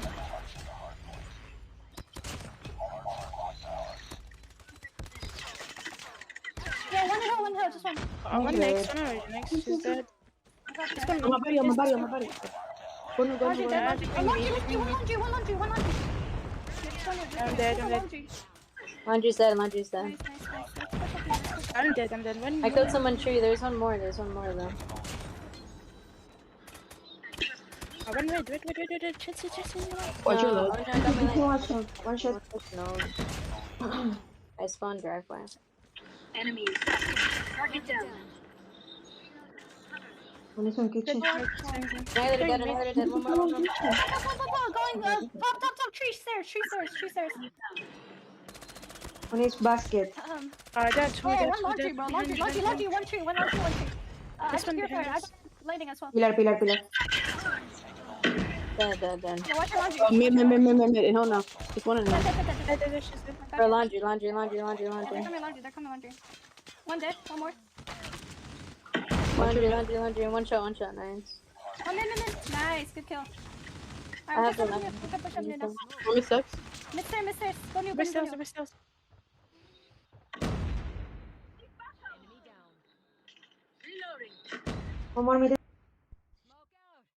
All right, well, Angels seem coordinated and they continue to push on forward. You can hear the great calls on the spawns from behind there, right, Verdict? We heard several times, you know, 1 tree, 1 laundry, 2 pushing tree stairs, and they always effectively capitalized on it as well. And now, with the Angels only being 29 points away from picking up a win here, we've got Chels, who does have a lightning strike as well. Gets taken down by Layla, though. And Layla going to be the one player on the hill. Her team is making that rotation to get set up. Verdict. The Angels are looking cracked right now. Yeah, I mean, who would have guessed, right? The Angels in the grand finals where they're looking great. Of course they're looking great, bro. They have finally crafted their tools and are ready to rock and roll. The bad thing is this garage site is certainly looking like it is going to be a lockdown for the UD girls. So they're not going to be able to close it out here. As you can see, the time is just certainly not going to favor. Now, it's a matter of, are they going to feed enough to give streaks to the girls over at UD and possibly extend this to another hill now, as they need 29 points. The contest is certainly coming through for one player. Brixa, she has been a demon all night, by the way. Certainly not going to let off here on this garage site. Looking for some shots through Artemisa. Looking to stay alive herself. And it's just a good old standoff here in the backside of garage. I mean, nobody's going to fare well as we fare well over to P4 site. Court side looking like it might be a lockdown for either of these teams, but UD going to have the first advantage. Well, UD, they've got a long way to go to recover, but it's certainly possible, especially with the way they've been fragging out here in the past minute or so of gameplay. Ginebra, I mean, you know, we know this girl's cracked, but she's also sitting on full streaks, picks up an extra kill with the gun. You have 2 come through from Aerith with the lightning, but Ginebra finds 2 before getting dropped. It is a break for the Angels, and they've only got 25 points to go. There's certainly time on the hill. Lightning strike comes in for 1. Ginebra, where are these streaks? Girl, where are these streaks? Look, she's got another lightning strike. She got attacked by. She's got to burn this cluster ASAP. The Predator needs to come through. I literally spectated a game earlier where it literally came down to a break in P5. Being a make-or-break scenario, and a player did not use a cluster. Well, we saw the cluster come through, but it didn't make any difference. 250 to 115. The Angels, they bring all of the energy here in game 1, and they close it out on that P4 rotation courtside. Looking like a promising turnaround, though, for the girls over UD. Just didn't come quick enough in time to, you know, make this into a P5 inning or maybe a P1 reset inning. Certainly, Angels come through, handle business. They put their foot on the hill. They stacked it in that P4 site, and it paid off.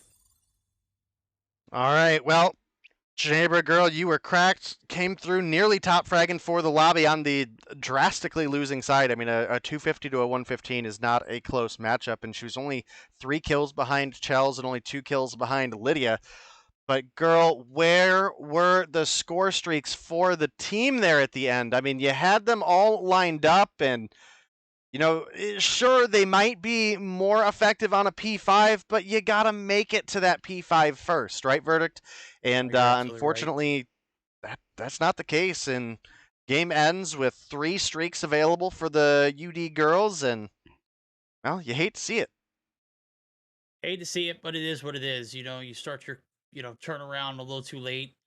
Your opponents find themselves with, what, 20 seconds left to, you know, close the series out, or that game out in particular, in a position where, you know, they can close it out in courtside, and you've got a pocket full of streaks. The lightning strikes were a miss. She got a second lightning strike. She had a Predator missile in pocket. I think she lapsed on the Predator missile because she didn't get a chance to use it earlier. It's just a tough series of events. Maybe not enough strategic thinking going along with that. Nonetheless, you know, under pressure, she was frying. You can't really be upset about it. So we're going to be moving on as 1-0 lead for the girls over at Angels and battling it from, you know, being down. Can the UD girls turn it around here in a search and destroy? Well, I'm going to be honest with you. If you thought the hardpoint was going to be rough, this search and destroy could possibly be even worse. It certainly could, Verdict. And, you know, as we get on into it right now, we are loading on up. It is going to be the Angels on offense to start things off. So we'll have to see which way they're going to play it. It looks right now like they're looking for an aggressive B-side push. This is, I don't know, like it's hard to say that this is like a team strat, right? But like this feels very Angels to me to aggressively push up to this degree. Lydia's able to find one. Artemisa coming through. What was that? Was that the Kilo? Whoa! Whoa! Artemisa, the Damascus Kilo coming through. I mean, anytime you see a Damascus no-scoped car and Car 98 in Warzone, you're like, you got to be doing the thing, right? Well, And they're always doing the thing, bro. Always, 100% of the time, bro. Always. Oh, baby, guess what? Era, she's just as nasty with the snipes this time as the DLQ that comes in handy. I gotta say, I don't think I've ever seen a Car 98 being used in any mobile Mayhem format. I say that I might have seen it at one point, but it just has not been anytime soon. We recently. once upon a time had Forsaken run the Kilo, and then we also had another player, Velo, who was very good with the Kilo. But I think those were probably all me and Bobby casting. So it's been a long time. Yeah, so. I'll never refer to that gun as a Kilo, by the way. I'm sorry. I don't care what your chat will roast me for. It's the Car 98. There ain't no way you can tell me it's anything else. All right, well, Aerith sniping top of wood. Nobody wanting to peek that angle. You can see everybody on the side of the UD girls is playing back right now. And, you know, kind of rightfully so. Angels are certainly a threat to any team in the league, right? So shouldn't be a shock at all to anybody that they're taking things a little bit cautious here. And, well, Brixta's going to open up with first blood, taking down quite possibly the best opponent you could have found. Man, I got like the hiccups coming or something. I know, bro. Take a breath. Yeah, I know. Take a deep breath. You know, UD, take a deep breath here, too. You drop two. Layla's going to find one. The Kilo not, or the car not hitting there. Oh, was that a no-scope? Well, she doesn't have a scope, chat. That's a joke. Unless it looked like it was just a hip fire all the way.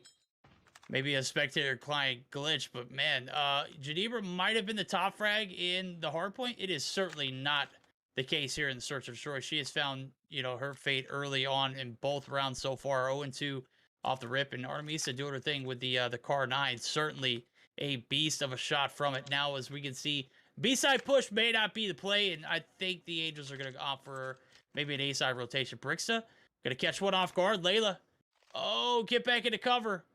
Layla not going to be able to, you know, get a shot down, but is going to be able to escape for her life, and I guess that is a dub and it's on.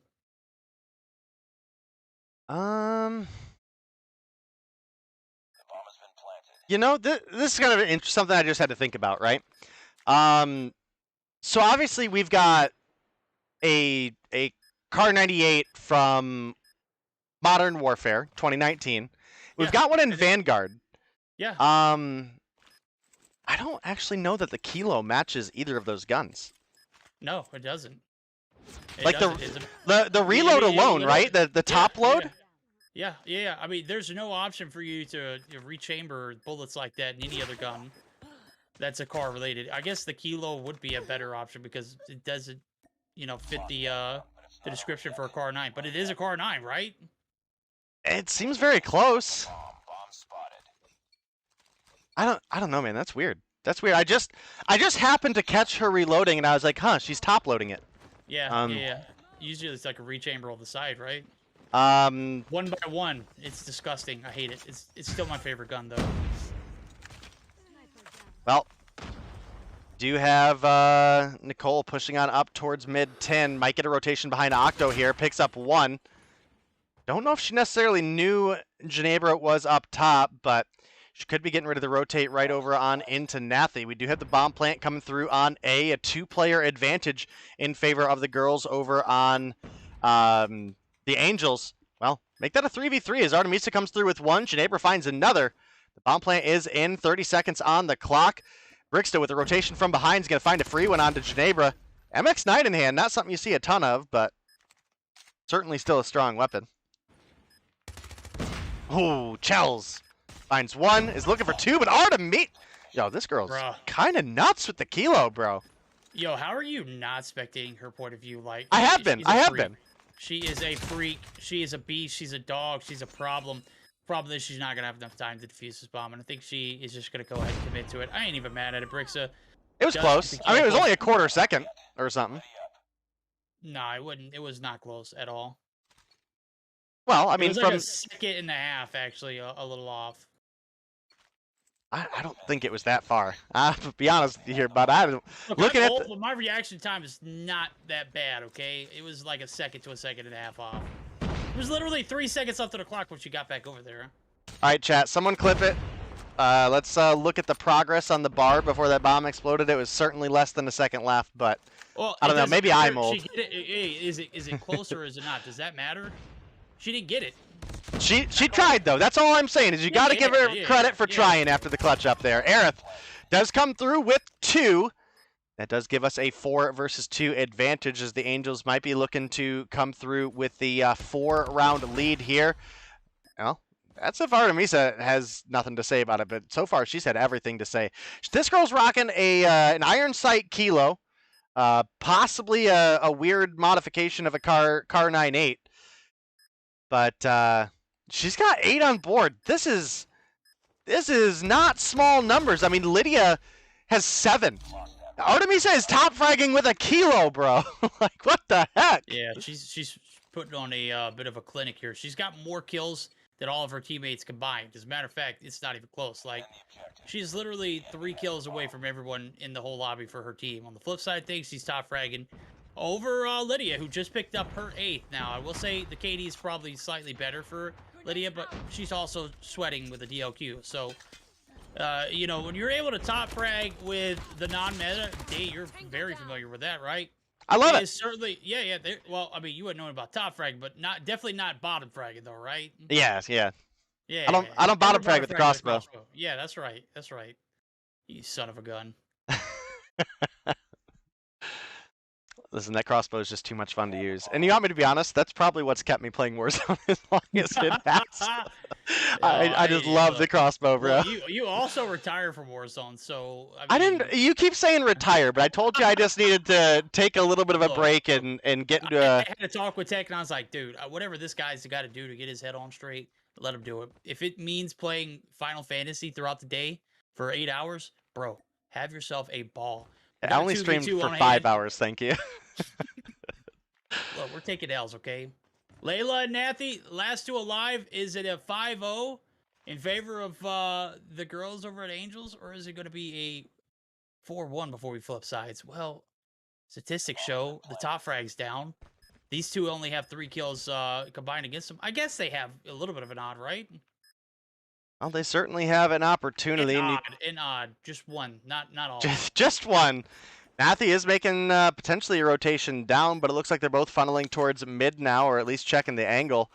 You can see Lydia is kind of hanging out in the back, trying to use that crevice as her advantage, and, well, normally that would work, but neither one of the players is rotating that way. You can see Nathy's pushing on up. In fact, Layla is going to find the kill onto Aerith. Now they need to defuse, and that's going to be Nathy getting the kill on Lydia. As we mentioned, Layla getting the kill on Aerith.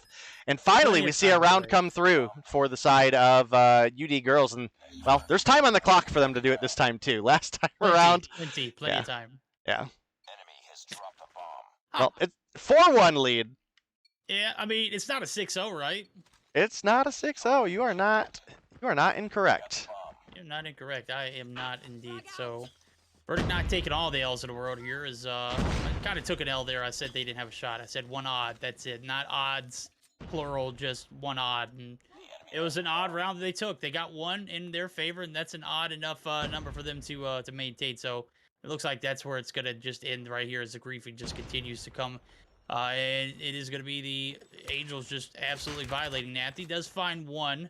Brick's still looking for that 1 player on the backside, and Nathy is going to be taken down. So the overextension's here. Nathy and Layla, they want all the smoke. And can they handle it, though? Aerith says absolutely not. Layla's down. Nathy going to drop here as well, and another victim to Aerith's CBR. We are rolling into map point. It is 5-1 day. This match just started. We were just having the conversation. Is that a kilo or a car? It's a car variation, apparently. It's something weird, bro. It's something weird. It almost... The funny thing... I don't think I've seen it in any other game other than God Mobile. It reloads exactly like a M1 SPR. Grand. Or, yeah, that and SPR, too. Yeah. The top load. But it is certainly neither of those guns, which is No, you're right. just weird. It's just... Why is this a thing? And why is Why is Artemisa being a freak with it? 9 kills on right? board, bro. She's doing a thing, bro. She's Listen, doing a thing. we've seen people use the kilo. We ain't seen nobody use the kilo this confidently. This is a team we did not expect to see in the grand finals. They're going up against Angels, and this girl pulls out the kilo and is about to be double digits with it. Like, this is probably the best kilo performance I've ever seen.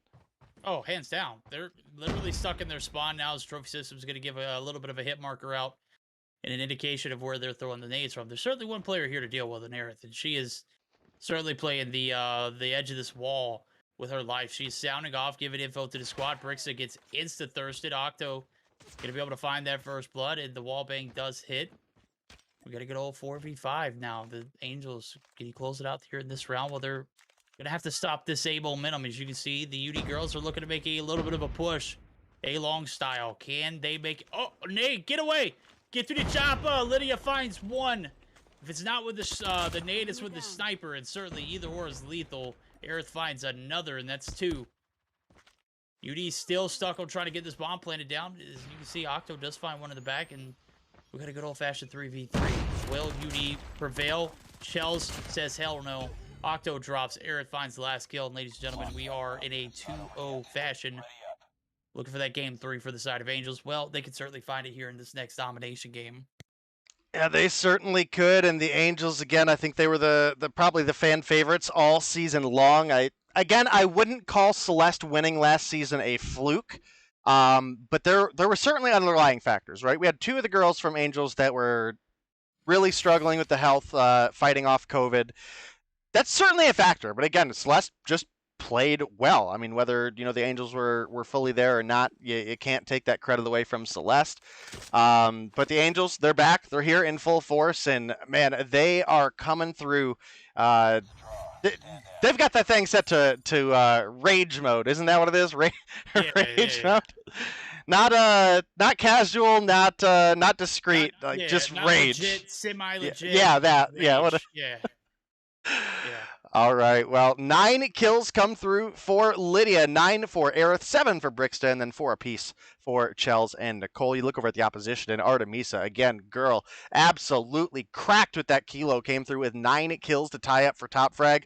But the rest of the team, I mean, it certainly falls off from there. Layla and Octo with 4 apiece, Nathy with 3, and Ginebra coming through with 2. And that is going to send us into our domination verdict. Do we think UD girls can turn things around for the Dom, or are we thinking this Dom standoff is probably just going to the Angels and closing things out for the night? Well, I mean, let's be real. It hasn't been close in the first 2 games. Usually when you've got a sign of life, it comes through in the form of maybe a closer search and destroy, maybe a longer hard point. We just didn't get either of those. So UD find themselves at a grand final spot, and they might just be content with filling a second place role because Angels, they are not going to take it easy on you. As a matter of fact, it's late. I'm sure Brixa and Lydia wants to close this out like ASAP, like yesterday ASAP. Obviously, it is tomorrow for them, so it's almost tomorrow for you. It's almost tomorrow for us, yeah. Yeah. We're getting there too. Is it going to come through on this Game 3 standoff domination, though? That is a question. Well, we'll have to see, verdict. I think I'm leaning all the way with Angels at this point with the way that they have been playing here today, and I don't think anybody really would have an argument for that, right? So it's up to the UD girls to come through and show us that they're here to play ball and they're ready to go. It does look like we have all of our players readied up, so we'll be getting into the game here shortly, verdict. I'm on board with the Angels closing things out 3-0. Do you think the UD girls stand a chance, or are you just thinking they're putting the okay? Yeah, this is just games to fill the hours, right? We gotta play a best of 5. It is gonna end here in a domination standoff, and I don't say that to be like rude or overstepping my boundaries. It just hasn't been close in the 2-game spread as of yet. I don't see it turning around here, realistically speaking. Listen, I don't disagree with you. I'd be stupid to disagree with you in this state, right? A lot of times, I'm always here to let you take the L, right? Well, I don't think you're taking an L in this instance. I think you're right on the money. You can see Aerith is pushed on up, finds 2 in the feed to start things off. Those double kills are worth a ton of points, let alone you throw it to be a triple. She was about to be on a pred already. And she does finally get taken down. Artemisa comes through with a 2-piece. Rocking the CBR this time around, so something a little bit more meta. Cole gonna take her down though. Yeah. Yeah. Yeah, I mean, in a map like this, I couldn't expect anybody to use any kind of sniper, let alone a Car 98 that is just not the same as a Car 98 that we're used to seeing. So, nonetheless, the B site has yet to be capped by either team. A little bit of progress there for the UD girls. So, maybe a little sign of hope of life here in the first half. We'll see how long that life will continue as the girls over the Angels, they just need one, and they are certainly have yet to be denied tonight as of. So, as a matter of fact, the first game that they lost wasn't even them losing. They won. They just happened to have Brixer with a disable perk, you know, along the side of that kilo. So they haven't taken a single L, and I don't think it's going to start here. Yeah, I'm right there with you. I mean, as much as I want to believe in the UD girls after the performance they had against Celeste, this isn't Celeste, bro. This is the Angels, and they have been here to play ball all season long, and I think that they're having, you know, some of their better performances of the season here anyway. So Lydia does come through with a big 2-piece in the feed. You can now see she's pushing up to try to help her team get B, but there's a player behind her on Statue. Octo kind of popping off right now, does eventually get taken down by Brixta. But a little bit of B progress coming through for the UD girls. Very, very slight amount. Lydia making the rotation from behind is going to help stop that. Aerith finds 2. Lydia finds another. Artemisa gets taken down by Chels, and just like that, the progress on B is stopped. And it's starting to go over to the side of the Angels instead. Chels, be a little bit careful about the car, bro! Oh. Is that the environmental? Yeah. Oh, that was a nade. I just saw it. It wasn't the car.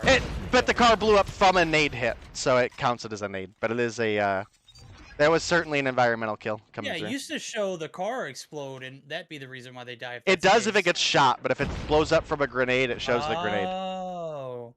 Well, Verdict learns something new every day. Right now, we're learning something new here is nobody's actually gotten any kind of real progress on B. It has gotten as far as 30%, but we have just been teased for a B cap. As of now, the A cap looks like it's compromised. Maybe Lydia just played a little bit of a spawn pest. Certainly alleviates a little pressure on the B side of the map, but ultimately doesn't amount to much. Brix is certainly looking to do the deed. 50% is the most we've seen it as of yet. The operators are coming through. Does look like Garrett's opted to use the Purifier early, and it certainly might be paying off now as she's found herself in the spawn site. Might be able to find a little value here with the Purifier if she can play her cards right. Rounds the corner, gets one, but is insta-thirsted. Junipero, you're a demon. You are super cracked. Not as cracked as Artemisa, though. This matchup has been hers and hers all day long. She's top fragging for her squad, and she's actually top fragging in the lobby, yet again, with a CVR. Well, this is the most fight we've seen out of the UD girls all series long, right? I mean, if that's the case, you think we're doing a quick listen in yes. just to see how the comms go? Yes. Okay, perfect.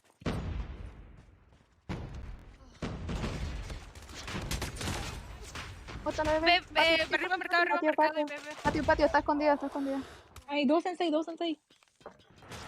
Una más estatua, Vamos. Mercado, se sube mercado. Güey. Medio. ¿Por qué no se meten a medio, güey? Estaba ahí. Una más media. ¿Ahí sigue mercado? Que se cae ese mercado, sí. Sí. Mercado muerto. Estatua. Deli. Se metió Deli. Yo Medio. No hacen O sea, no se me Bro, ayúdase. Ah, toca Deli. 12. Ve. Muerta. Tocado. Ya voy por C. Eso es B. Roto.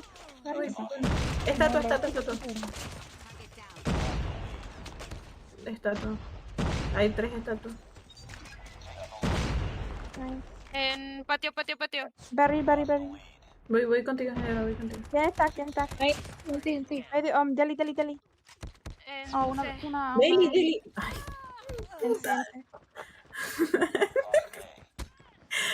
Bro, no puede ser. Well, I mean, at least it wasn't negative, right? I mean, again, I think that's the best fight they've put up. That was like a 55-55 game for so long. Verdict, how often do you see the first half of Domination end where a team doesn't get 100, let alone the fact they're not even in the 90s, bro? I mean, that was an intense first half. It was, and I gotta give it to the girls over UD. They are certainly down, but they're not out. They able to hold off the B push. Obviously, they were able to get a little creative with the pushes and find themselves with a CA split for the time, and certainly a big round for them. You're starting off this this game in a hole. You're talking about a game 4 life is dependent upon this domination. They're certainly bringing their A game to the table. Yeah, they definitely are. You can now see Chels is looking to push on up towards B. She kind of fries Layla out, but Ginebra is there for the refrag. Comes through, 16 kills on board, looking to clear out some of that progress. Gets taken down, but Nathy with the immediate refrag on to Nicole. It's only a 6-point lead for the Angels, bro. I mean, this is such an incredibly close game right now, and you definitely got to give the girls over on UD credit, because I don't think many people would have expected to see them in the grand finals, let alone holding their own against Angels in a domination on Standoff. And here they are. And, you know, the second half is underway, and it's another one where the Angels just cannot find a safe jump onto B. Ginebra was pushing up, looking for Nicole, but she does get popped with that Annihilator. About a third of the progress is onto the B flag. Annihilator runs out for Nicole. She finds one. She's now chasing down Artemisa. And that B progress, I think, might be getting ready to get locked down. Ginebra actually picks up the kill and starts clearing it out once again. Dude, this is a nuts game right now, Verdict. No, it is. It's literally 7 points separating these two teams, and it's all a matter of who's going to get this B cap early. As I say early, we're 2 minutes into the round. We're still stuck on a 75% here, not even 75 for the side of the Angels. Certainly looking to be, you know, a cap surely in their favor. They just have to clear their odds and ends. They got to get more than one person on the hill. I've seen all too often somebody trying to sacrifice. Well, sacrificing in a game like this certainly could be game-changing. The kills coming through, the Artemisa tap on the point, as well as the Annihilator coming out in the play. She's going to find two, looking for the third. Rounds the corner, is going to bite a few bullets. Doesn't get the full extent of the Annihilator, but here comes the B-cap. 2 players on it, 1 player left. Standing, that is going to be Nathy. She's going to be taken down, and it's going to be reversed. It has been a back-and-forth affair, and while everything is, like, real intense, how about a calm listening for the side of the Angels, as they are looking to close this out in 3-0? Can they get this B-cap or even stop the side of UD from getting it done for themselves? Trophy. No one's seen. They're all on it. Yo, focus that. 2 statue, 1 person court right now. One court, 1 statue. One court. Wait, one more. Granny's Dead. Granny dead. One captain. Top blue. Tractor. Tractor low. Yo, copy low. Delivery side. Don't go through grandma. Go from stat, please. Yo, one alley. Grandma, bottom granny. Yeah, they push me. Just mid box, please. Top blue, CT tank. Yo, one mid, broken. I mean, back alley. Yo, let's try to go for a flip. Let's push for Court. Let's push for eight. We're broken. Quick, see if you get him. Let's go for A. Yeah. Yo, grandma, bottom granny. Dead, Granny. Yeah, go for it. Go from alley. Bro, A. Granny, check. Bottom blue.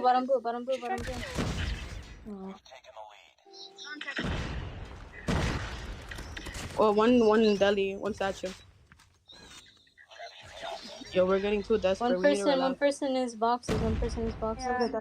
I mean, I said go for A, bro. Like, listen to me, please. I try. Stop going mid. Barrels. Boxes. Okay, let's go for A, guys. Let's regroup. Let's go.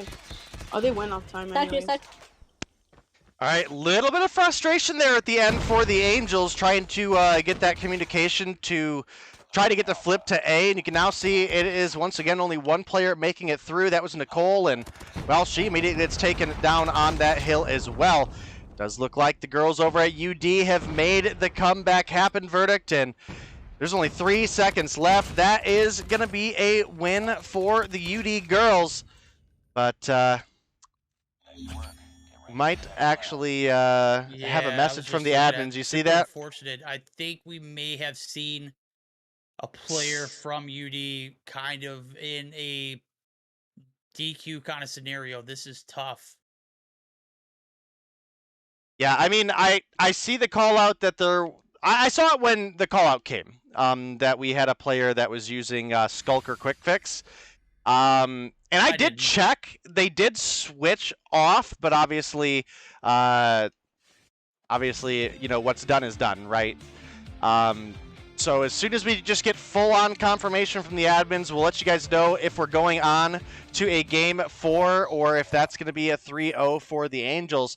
But Verdict, let's go ahead and break this one down because honestly, UD, besides the fact that they just won in general, that was like the most competitive we saw them so far this matchup, right? The first half, they kept incredibly close the entire time. We saw B go uncapped for 3.5 minutes, bro. I mean, that was absolutely nuts. And then for them to turn things around and just have an absolute fire performance in the second half and end up coming through with the, 17-point win? Yes, no, 19-point win is absolutely huge for them. 32 for Ginebra, 31 for UD, 27 for Artemisa, and 23 apiece for Octo and Nathy. You look at the opposition, you've got 31 for Nicole, 30 for Chels, 28 for Lydia, 27 for Aerith, and 23 for Brixta. Yeah, it's a solid game indeed for UD, but again, we are certainly waiting for the official ruling on this instance. Obviously, a hell of a first half capped off by a solid game, or second half indeed. Game 3 looked like it was very promising. Again, based on the ruling, on what we're going to do is we're taking a look at Discord, kind of get that the vibe checked and filled out so that we are getting geared up for it. So I don't know. It didn't seem like, we would be getting into a game 3 where it's make or break and it comes down to a DQ. It certainly feels like we're getting robbed here. It certainly does. I mean, I'm about ready to put my hat in the ring and say, let's just get that game 4 just because that game 3 was so good. But obviously that is not up to me at the end. So we'll have to see what is going to happen coming through here soon. Again, it's not our call to make. I'm just pointing out something that we have mentioned in our chat. Oh, okay. Never mind. Okay. So that was a message from the game prior, which the Angels won anyway. Oh, well, okay. Let's go, UD girls. Look, all right. So damn late, day. This is literally at 35 past the hour. We are literally 4 minutes before it's midnight Eastern, right? Listen. This doesn't seem like my fault here. Listen. Whether it was from the game before or not, they left a message right there with no response. All it says is Ginebra is using Skulker and Quick Fix, and then the only other message is "oof, not good." Like, bro, what am I supposed to do with that? I blame Ronan. We didn't have any problems till he joined VC. All right. Yeah, I agree. Rollbot, stay out of NA. EU is your puppy. Get away from me. That's your redheaded stepchild. That's not your puppy. I love puppies. Oh, but you don't love EU? Well, I mean, they're the redheaded stepchild. Do they really deserve any love? All right, we're getting into some pretty harsh areas. Chat, no, there's no DQ. That was for a game prior. We got a little confused on our end. We are certainly here to rock and roll for game 4 between the UD girls and Angels. So, Angels, you gonna close thing out here in game 4, or is this gonna be a game 5 scenario? UD have put up a hell of a fight all season. They continue to put it up here today. Took them a little bit to get rolling against the Angels. Again, the game 1, the game 2 were not particularly close, but that game 3 was absolutely sick, bro. And, we're getting ready to go into another hard point. Are the girls at UD warmed up enough in respawns, or are the Angels going to be closing things out here, Verdict? I don't know. It's certainly anybody's cause. I'm taking a look at it.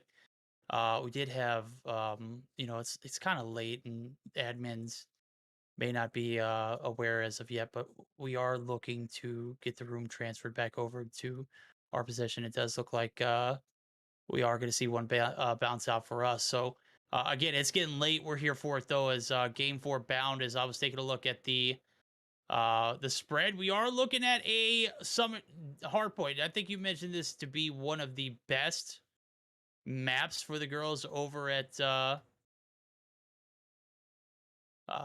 Angels. Well, we just had a pretty decent comeback there in that game 3 life. We discounted the hell out of UD, and when it mattered the most, they were able to pick up the slack and take us to this game 4. So we are going to get the host back in favor, and certainly going to get this show back on the road as soon as possible. So there we go. You're the GOAT, Miss Merc. We love you. Merc. All right. Well, game 3 is coming inbound. We've got all of our players readied up. You know, as a matter of fact, Verdict, since it's been a long series so far, when we're going into game 4, we're going to go ahead and throw the map picks back up real quick and show that we have a Summit hardpoint coming for our game 4 here, Verdict. And listen, as much as I want to believe in UD, especially after they proved us wrong there, I mean, we were both like, you know, this is about to be the nail in the coffin from the Angels, right? And UD come back with a great performance. Summit, I don't think I have ever seen Angels lose a Summit. Can you? I mean, I don't think so.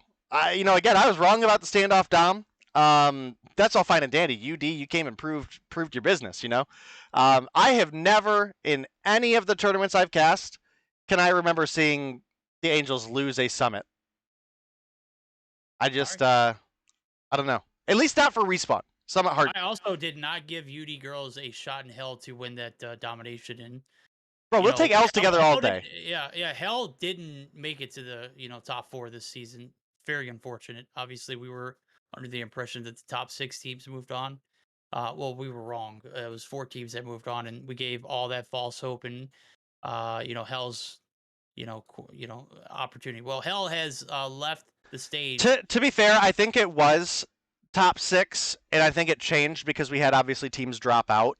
So when it got down to the point that we only had 6 competing teams, it's hard to let all 6 move on. You know what I mean? So no, facts, big facts. Yeah, I think that's ultimately what happened there. But we will be getting into the game here for you guys shortly. I do believe we have all of our players readied up. We have our sides flipped. We have host back in favor of host. Lobby owner back in favor. I'm gonna need y'all to calm down. I am excited for this grand finals matchup, but I'm also starving. All right, I am super starving, and I haven't eaten today since like noon. All right, so I'm gonna need y'all to get, a little bit of a, take a step back, pump your brakes, slow your roll, dog. We're here for the grand finals. Slow your roll, dog. Yeah, that's exactly what I said. Slow your roll, dog. All right. All right. It has clearly been a long day, chat. All right, well, we're getting into the action. The game has started. It's Summit Hardpoint. Going to 250. It's the Angels. It's the Uranus Dinosaur Girls. Or Undream, whichever you want to go with. I'm full-on going to try to get them to change it for next season. We want the Uranus Dinosaurs. Oh, well, you know what? I want some dino nuggies. That would be pretty lit. Heck yeah, with some chalky milk, bro? Yeah, with some chalky milk. I can't have either of those things. They sound so great. You've only got a couple weeks left of that, right? 2.5 weeks to be exact. All right.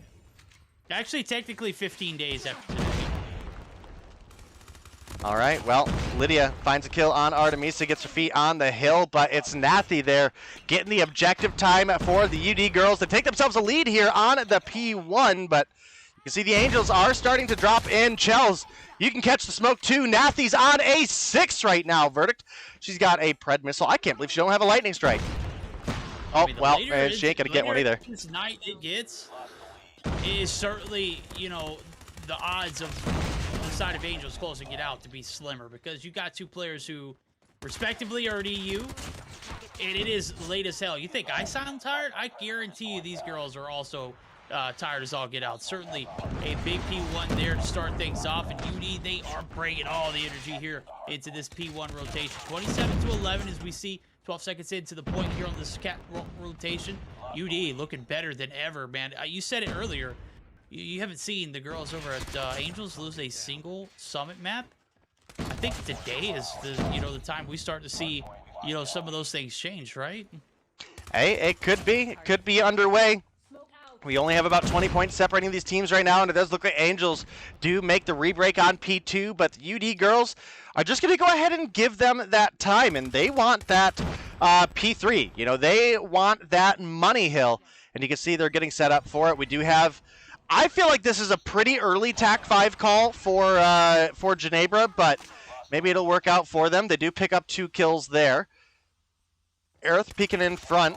I think saw Artemisa make the rotation, but the grenade comes through. Doesn't quite find the kill, but it does force her back, and now Octo's in a gunfight with Lydia on A long.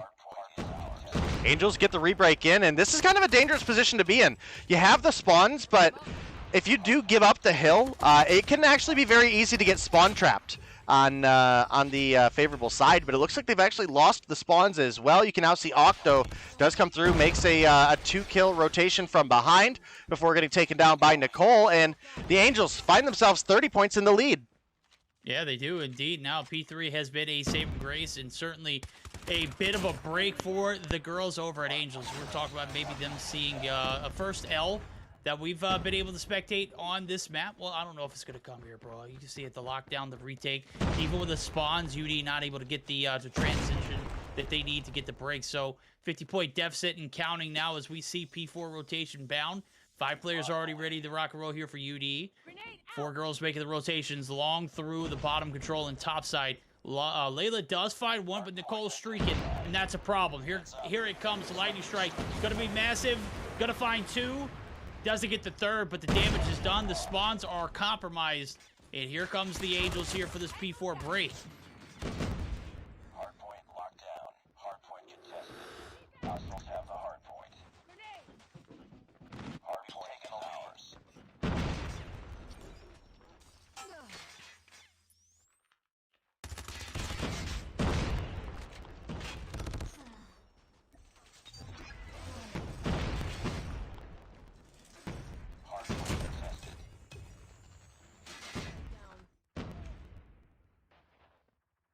Hey, you've been muted for the past 30 seconds, by the way, bro. Oh, pain and suffering. That's my fault. I leaned up against the thing again. You know what? As a matter of fact, remind me after stream to just order a cord. I'll just get a straight audio cord that doesn't have a mute button on it. All right, hey, order that cord that you need. Okay, thanks. Cool, bud. Yeah, cool. I'm not your secretary, homie. Guess what? Right, we are B, here for B, P1 remind me. She's not your secretary either, homie. I know. Yeah, you need a secretary in your life, bro. You need a whips. We all need a whips at some point. Right now, we need to see this UD girl whip themselves back into the point because they have fallen victim to what we know as the giants of the Angels. They are certainly putting the pressure here on this P1 reset. They got streaks galore. Girl Nicole's 21 deep day. Certainly putting up massive numbers in this hardpoint game. They want to close it out early. Well, they should have done it in standoff dom, but that's neither here nor there. Lackluster performance or UD putting up their best foot forward. Either way, it is here for game 4 indeed. So the break does come through, but it's going to be short-lived. And UD, this might be their time. You know, this might be it for them. Only 80 points away here for the side of the Angels. What do you think? Quick listen with the Angels last time around, possibly? Yeah, let's go ahead and jump in.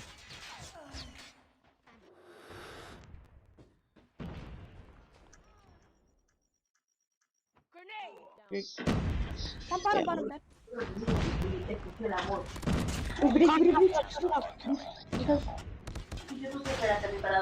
Get in hill, guys. They can get in hill. Okay. Ya salgo. Yeah. Please, OBJ, I got a cluster. I know, I'm sorry. One con. Push up green. One more con. Nice, Chelsea. One bottom. In the cover. I'm gonna go for you, okay? Go new. Only secret. They're A-long. They're going A-long. I'm watching it. A-long, guys. Watch A-long, please. I spawned out. I spawned all the way out. Holy shit. I got naded. I have a cluster. One con, one con. One more con. One more. Green. Where am I spawning? One more No, green, top, one more top, top, no, one top, green. one top. Green. Con. I'm dead, I'm dead. Con. This one behind us, this one behind, this one behind. Two pushing in from spawning in. One along. Along. I got cluster. Oh, one more, just one. I got cluster again, bro. One I more. got like I have 3 a cluster. clusters in one game, dog. What the fuck? I have another one too. Dude, we got like the next 4 points on left. I trolled. Two in hill. Mid My phone lane. is like, go new. My phone is overheating. It's like burning my flash. I'm sitting for new. I'll help you. Watch your long. I'm holding spawns. Watch your long, somebody. Watch your long. Yeah, they're gonna come from your long. Changing mag.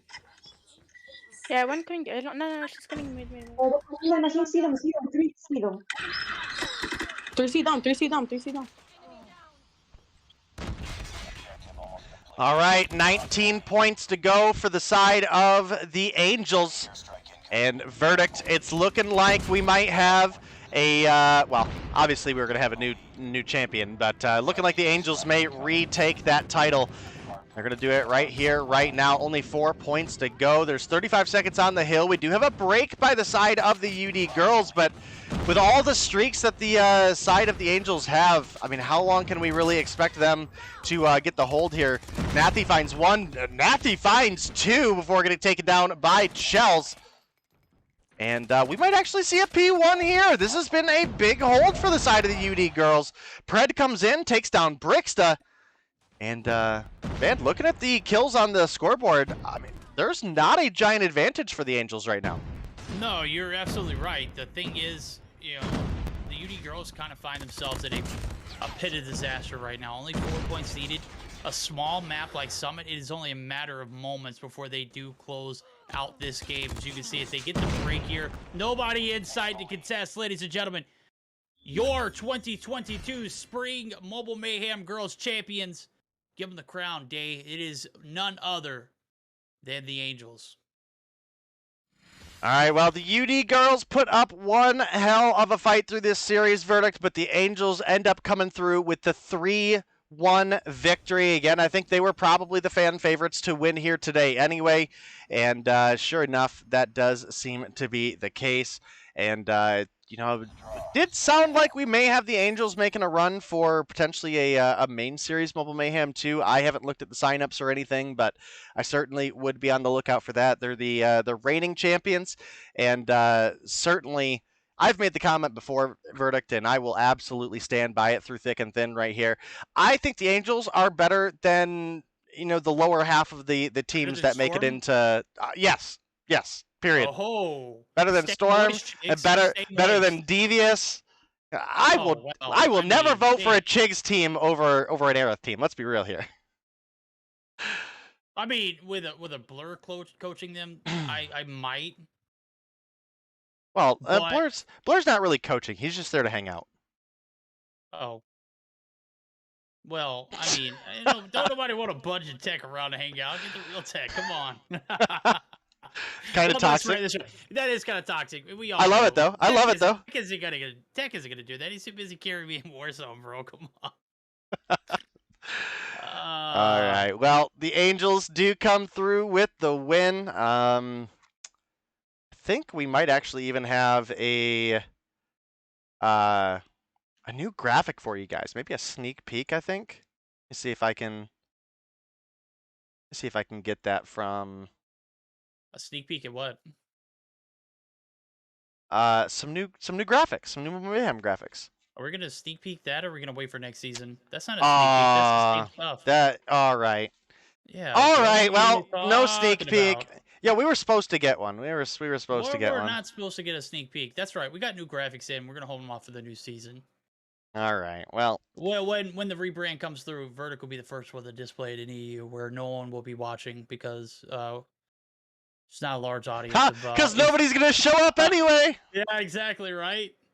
Oh, baby. Day 1, you'll have 4 teams forfeit. Yo, you're surprisingly right. All right, I just want to know, are we going to see Control moving forward? I kind of hope so. Me too. I do too. Well, you know what? Season's done. Day, we put in all the hard work. These girls, I know for me, you were ready to go as they came to play spoiler earlier. They say good night. They didn't say GG's. They say good night, homie.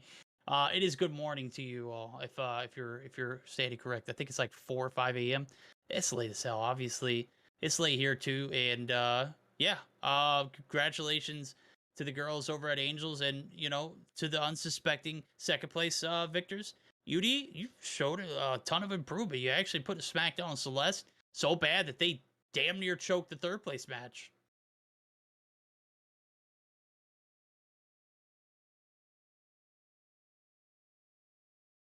Rip. Sure. I just talked about it. That's not my problem. Day has literally put me on the spotlight after I just talked for like 30 seconds. All right, here we go. Listen, I had to get my mic added to this scene. Okay, I don't know why it wasn't here, but as you guys can see, our last time you'll see this this grand finals results page. The Angels come through with first place. UD girls, as Verdict mentioned, a unsuspecting second place. Celeste, they did finally pull things together in their third place matchup and do pull third place out of the hat. We see Celeste make a return next season and try to re-grab the crown, or are Angels going to continue to be the force to beat? That is the real question. I think that's about it for us here tonight, though, Verdict. It's been a long 4.5 hours, bro. It has been a long 4.5 hours, but we at least got some really great games today. Dude, we had, what, three games go all the way to Game 3, and then our best-of-5 finals went to Game 4? Yeah. I mean, that's some good action for the last day of the Mobile Mayhem girls. I gotta say, I'm pretty happy with the turnout here today. Yeah, that's not all the action. I think we missed something. I think we missed the player awards too. So big ball drop verdict. Oh, you know what? You're not wrong. We did miss that. Let's yeah, let's go ahead and run through it real quick. Yeah, let's go ahead and do that right now. Now's better than never. Yeah, let's scroll all the way back up here. All right, I'll go ahead and run through the rookie of the season. And then if you want to take Sniper, and then we'll bounce back and forth. We'll both do MVP. Perfect. Yeah, sounds good. All right, Rookie of the season in third place. We had Sugar coming through with 14.8% of the votes in the third place. We had Jasmine in second, coming through with 33.3%. And I don't think this should be a surprise to anybody with the way this girl played here this season. Josie Lynn coming through in at first place for Rookie of the Split with 40.7% of the votes. So congratulations to the top 3 there. And Verdict, go ahead and run through a Sniper. Oh, absolutely, as I am told, sir. Sniper of the season, 14.8% is going to be a tie between Jules and Kira. Yeona going to pick up that second slot with a 22.2%, and that's going to leave us with one, the only, the June, 25.9%, basically 26. June's going to select or be picked for the Sniper of the Split. So hell of a job from the girls there, and certainly 4 names up there is worth mentioning. Obviously, none of the girls from Angels get any love in these categories. I was just about to say, what the heck, I said it earlier, bro. I said it in Discord. I was like, well, this is a team voted effort. It's not community. And I was like, well, of course, if we get community involved, it's probably going to be all Angels. Well, we got the teams involved, and it's none of the Angels. All right. Well, for MVP of the season, Verdict, third place from ARP Hayes. We did have Peachy come through with 14.8% of the votes. And it does look like we have a tie coming through for second place, if you want to run through that. No. All right, second place. Hellgirls Nyx gets the second place, tied with Celeste and Annabella. So 18.5. That's going to leave one clear victor, Dave. If you want to run through that. All right, first place, our MVP of the season. Perhaps maybe even an unexpected one, but one I certainly think if you look at her individual performance on the team, definitely is a player that stands out and is deserving of this MVP. And that is going to be from the Xplicit girls, Anna, coming through with 33.3% of the votes. And that is going to round off our final award to give away here for the season. You know what, Verdict? Yeah, that is going to be the last. That's not going to be the last announcement, though. We are going to have a special girls event with Mobile Mayhem staff that starts tomorrow and is going to be possibly a 2-day affair. We're going to get socials out ASAP for it. It is going to be kind of like a dream team for the girls. So we'll get all the details hashed out and all of it pushed out to socials here starting tomorrow. Just be looking out for that. It should start 8 p.m. Eastern time as well. So should be a great way to end the season for the next 2 days. All right. Well, fantastic. We're definitely going to have some good talent there. In fact, I think that's I think it's all captains or Mobile Mayhem staff. Is that correct? Well, we don't have the details hashed out yet. We're waiting for you and that's the goal, though, right? Yeah, I'm certainly gonna be a captain. I know that for damn sure. All right. Well, if I have to play, I'll play. But I would. Nah, you did keep that same energy tomorrow. All right, when I kick your ass. All right. Wow. Yeah. All right. Sorry, well, Jack, clip it. That's going to be it for us tonight, guys and girls. Thank you so much for coming by. A huge shout out to our admin team who, put in some solid work as always. I think Hello had to dip out a little bit early.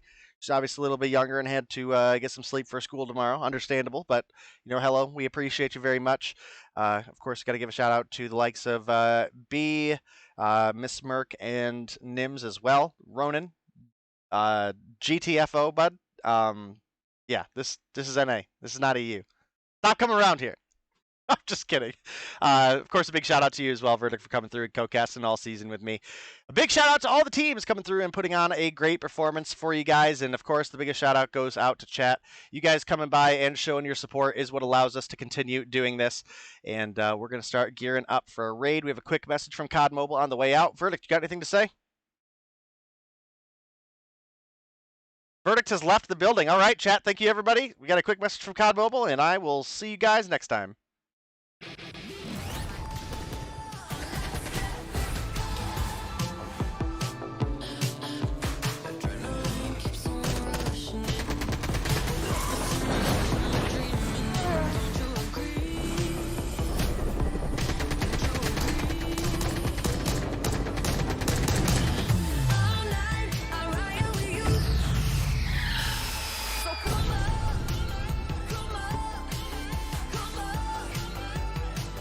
Oh yeah, baby. That was dope.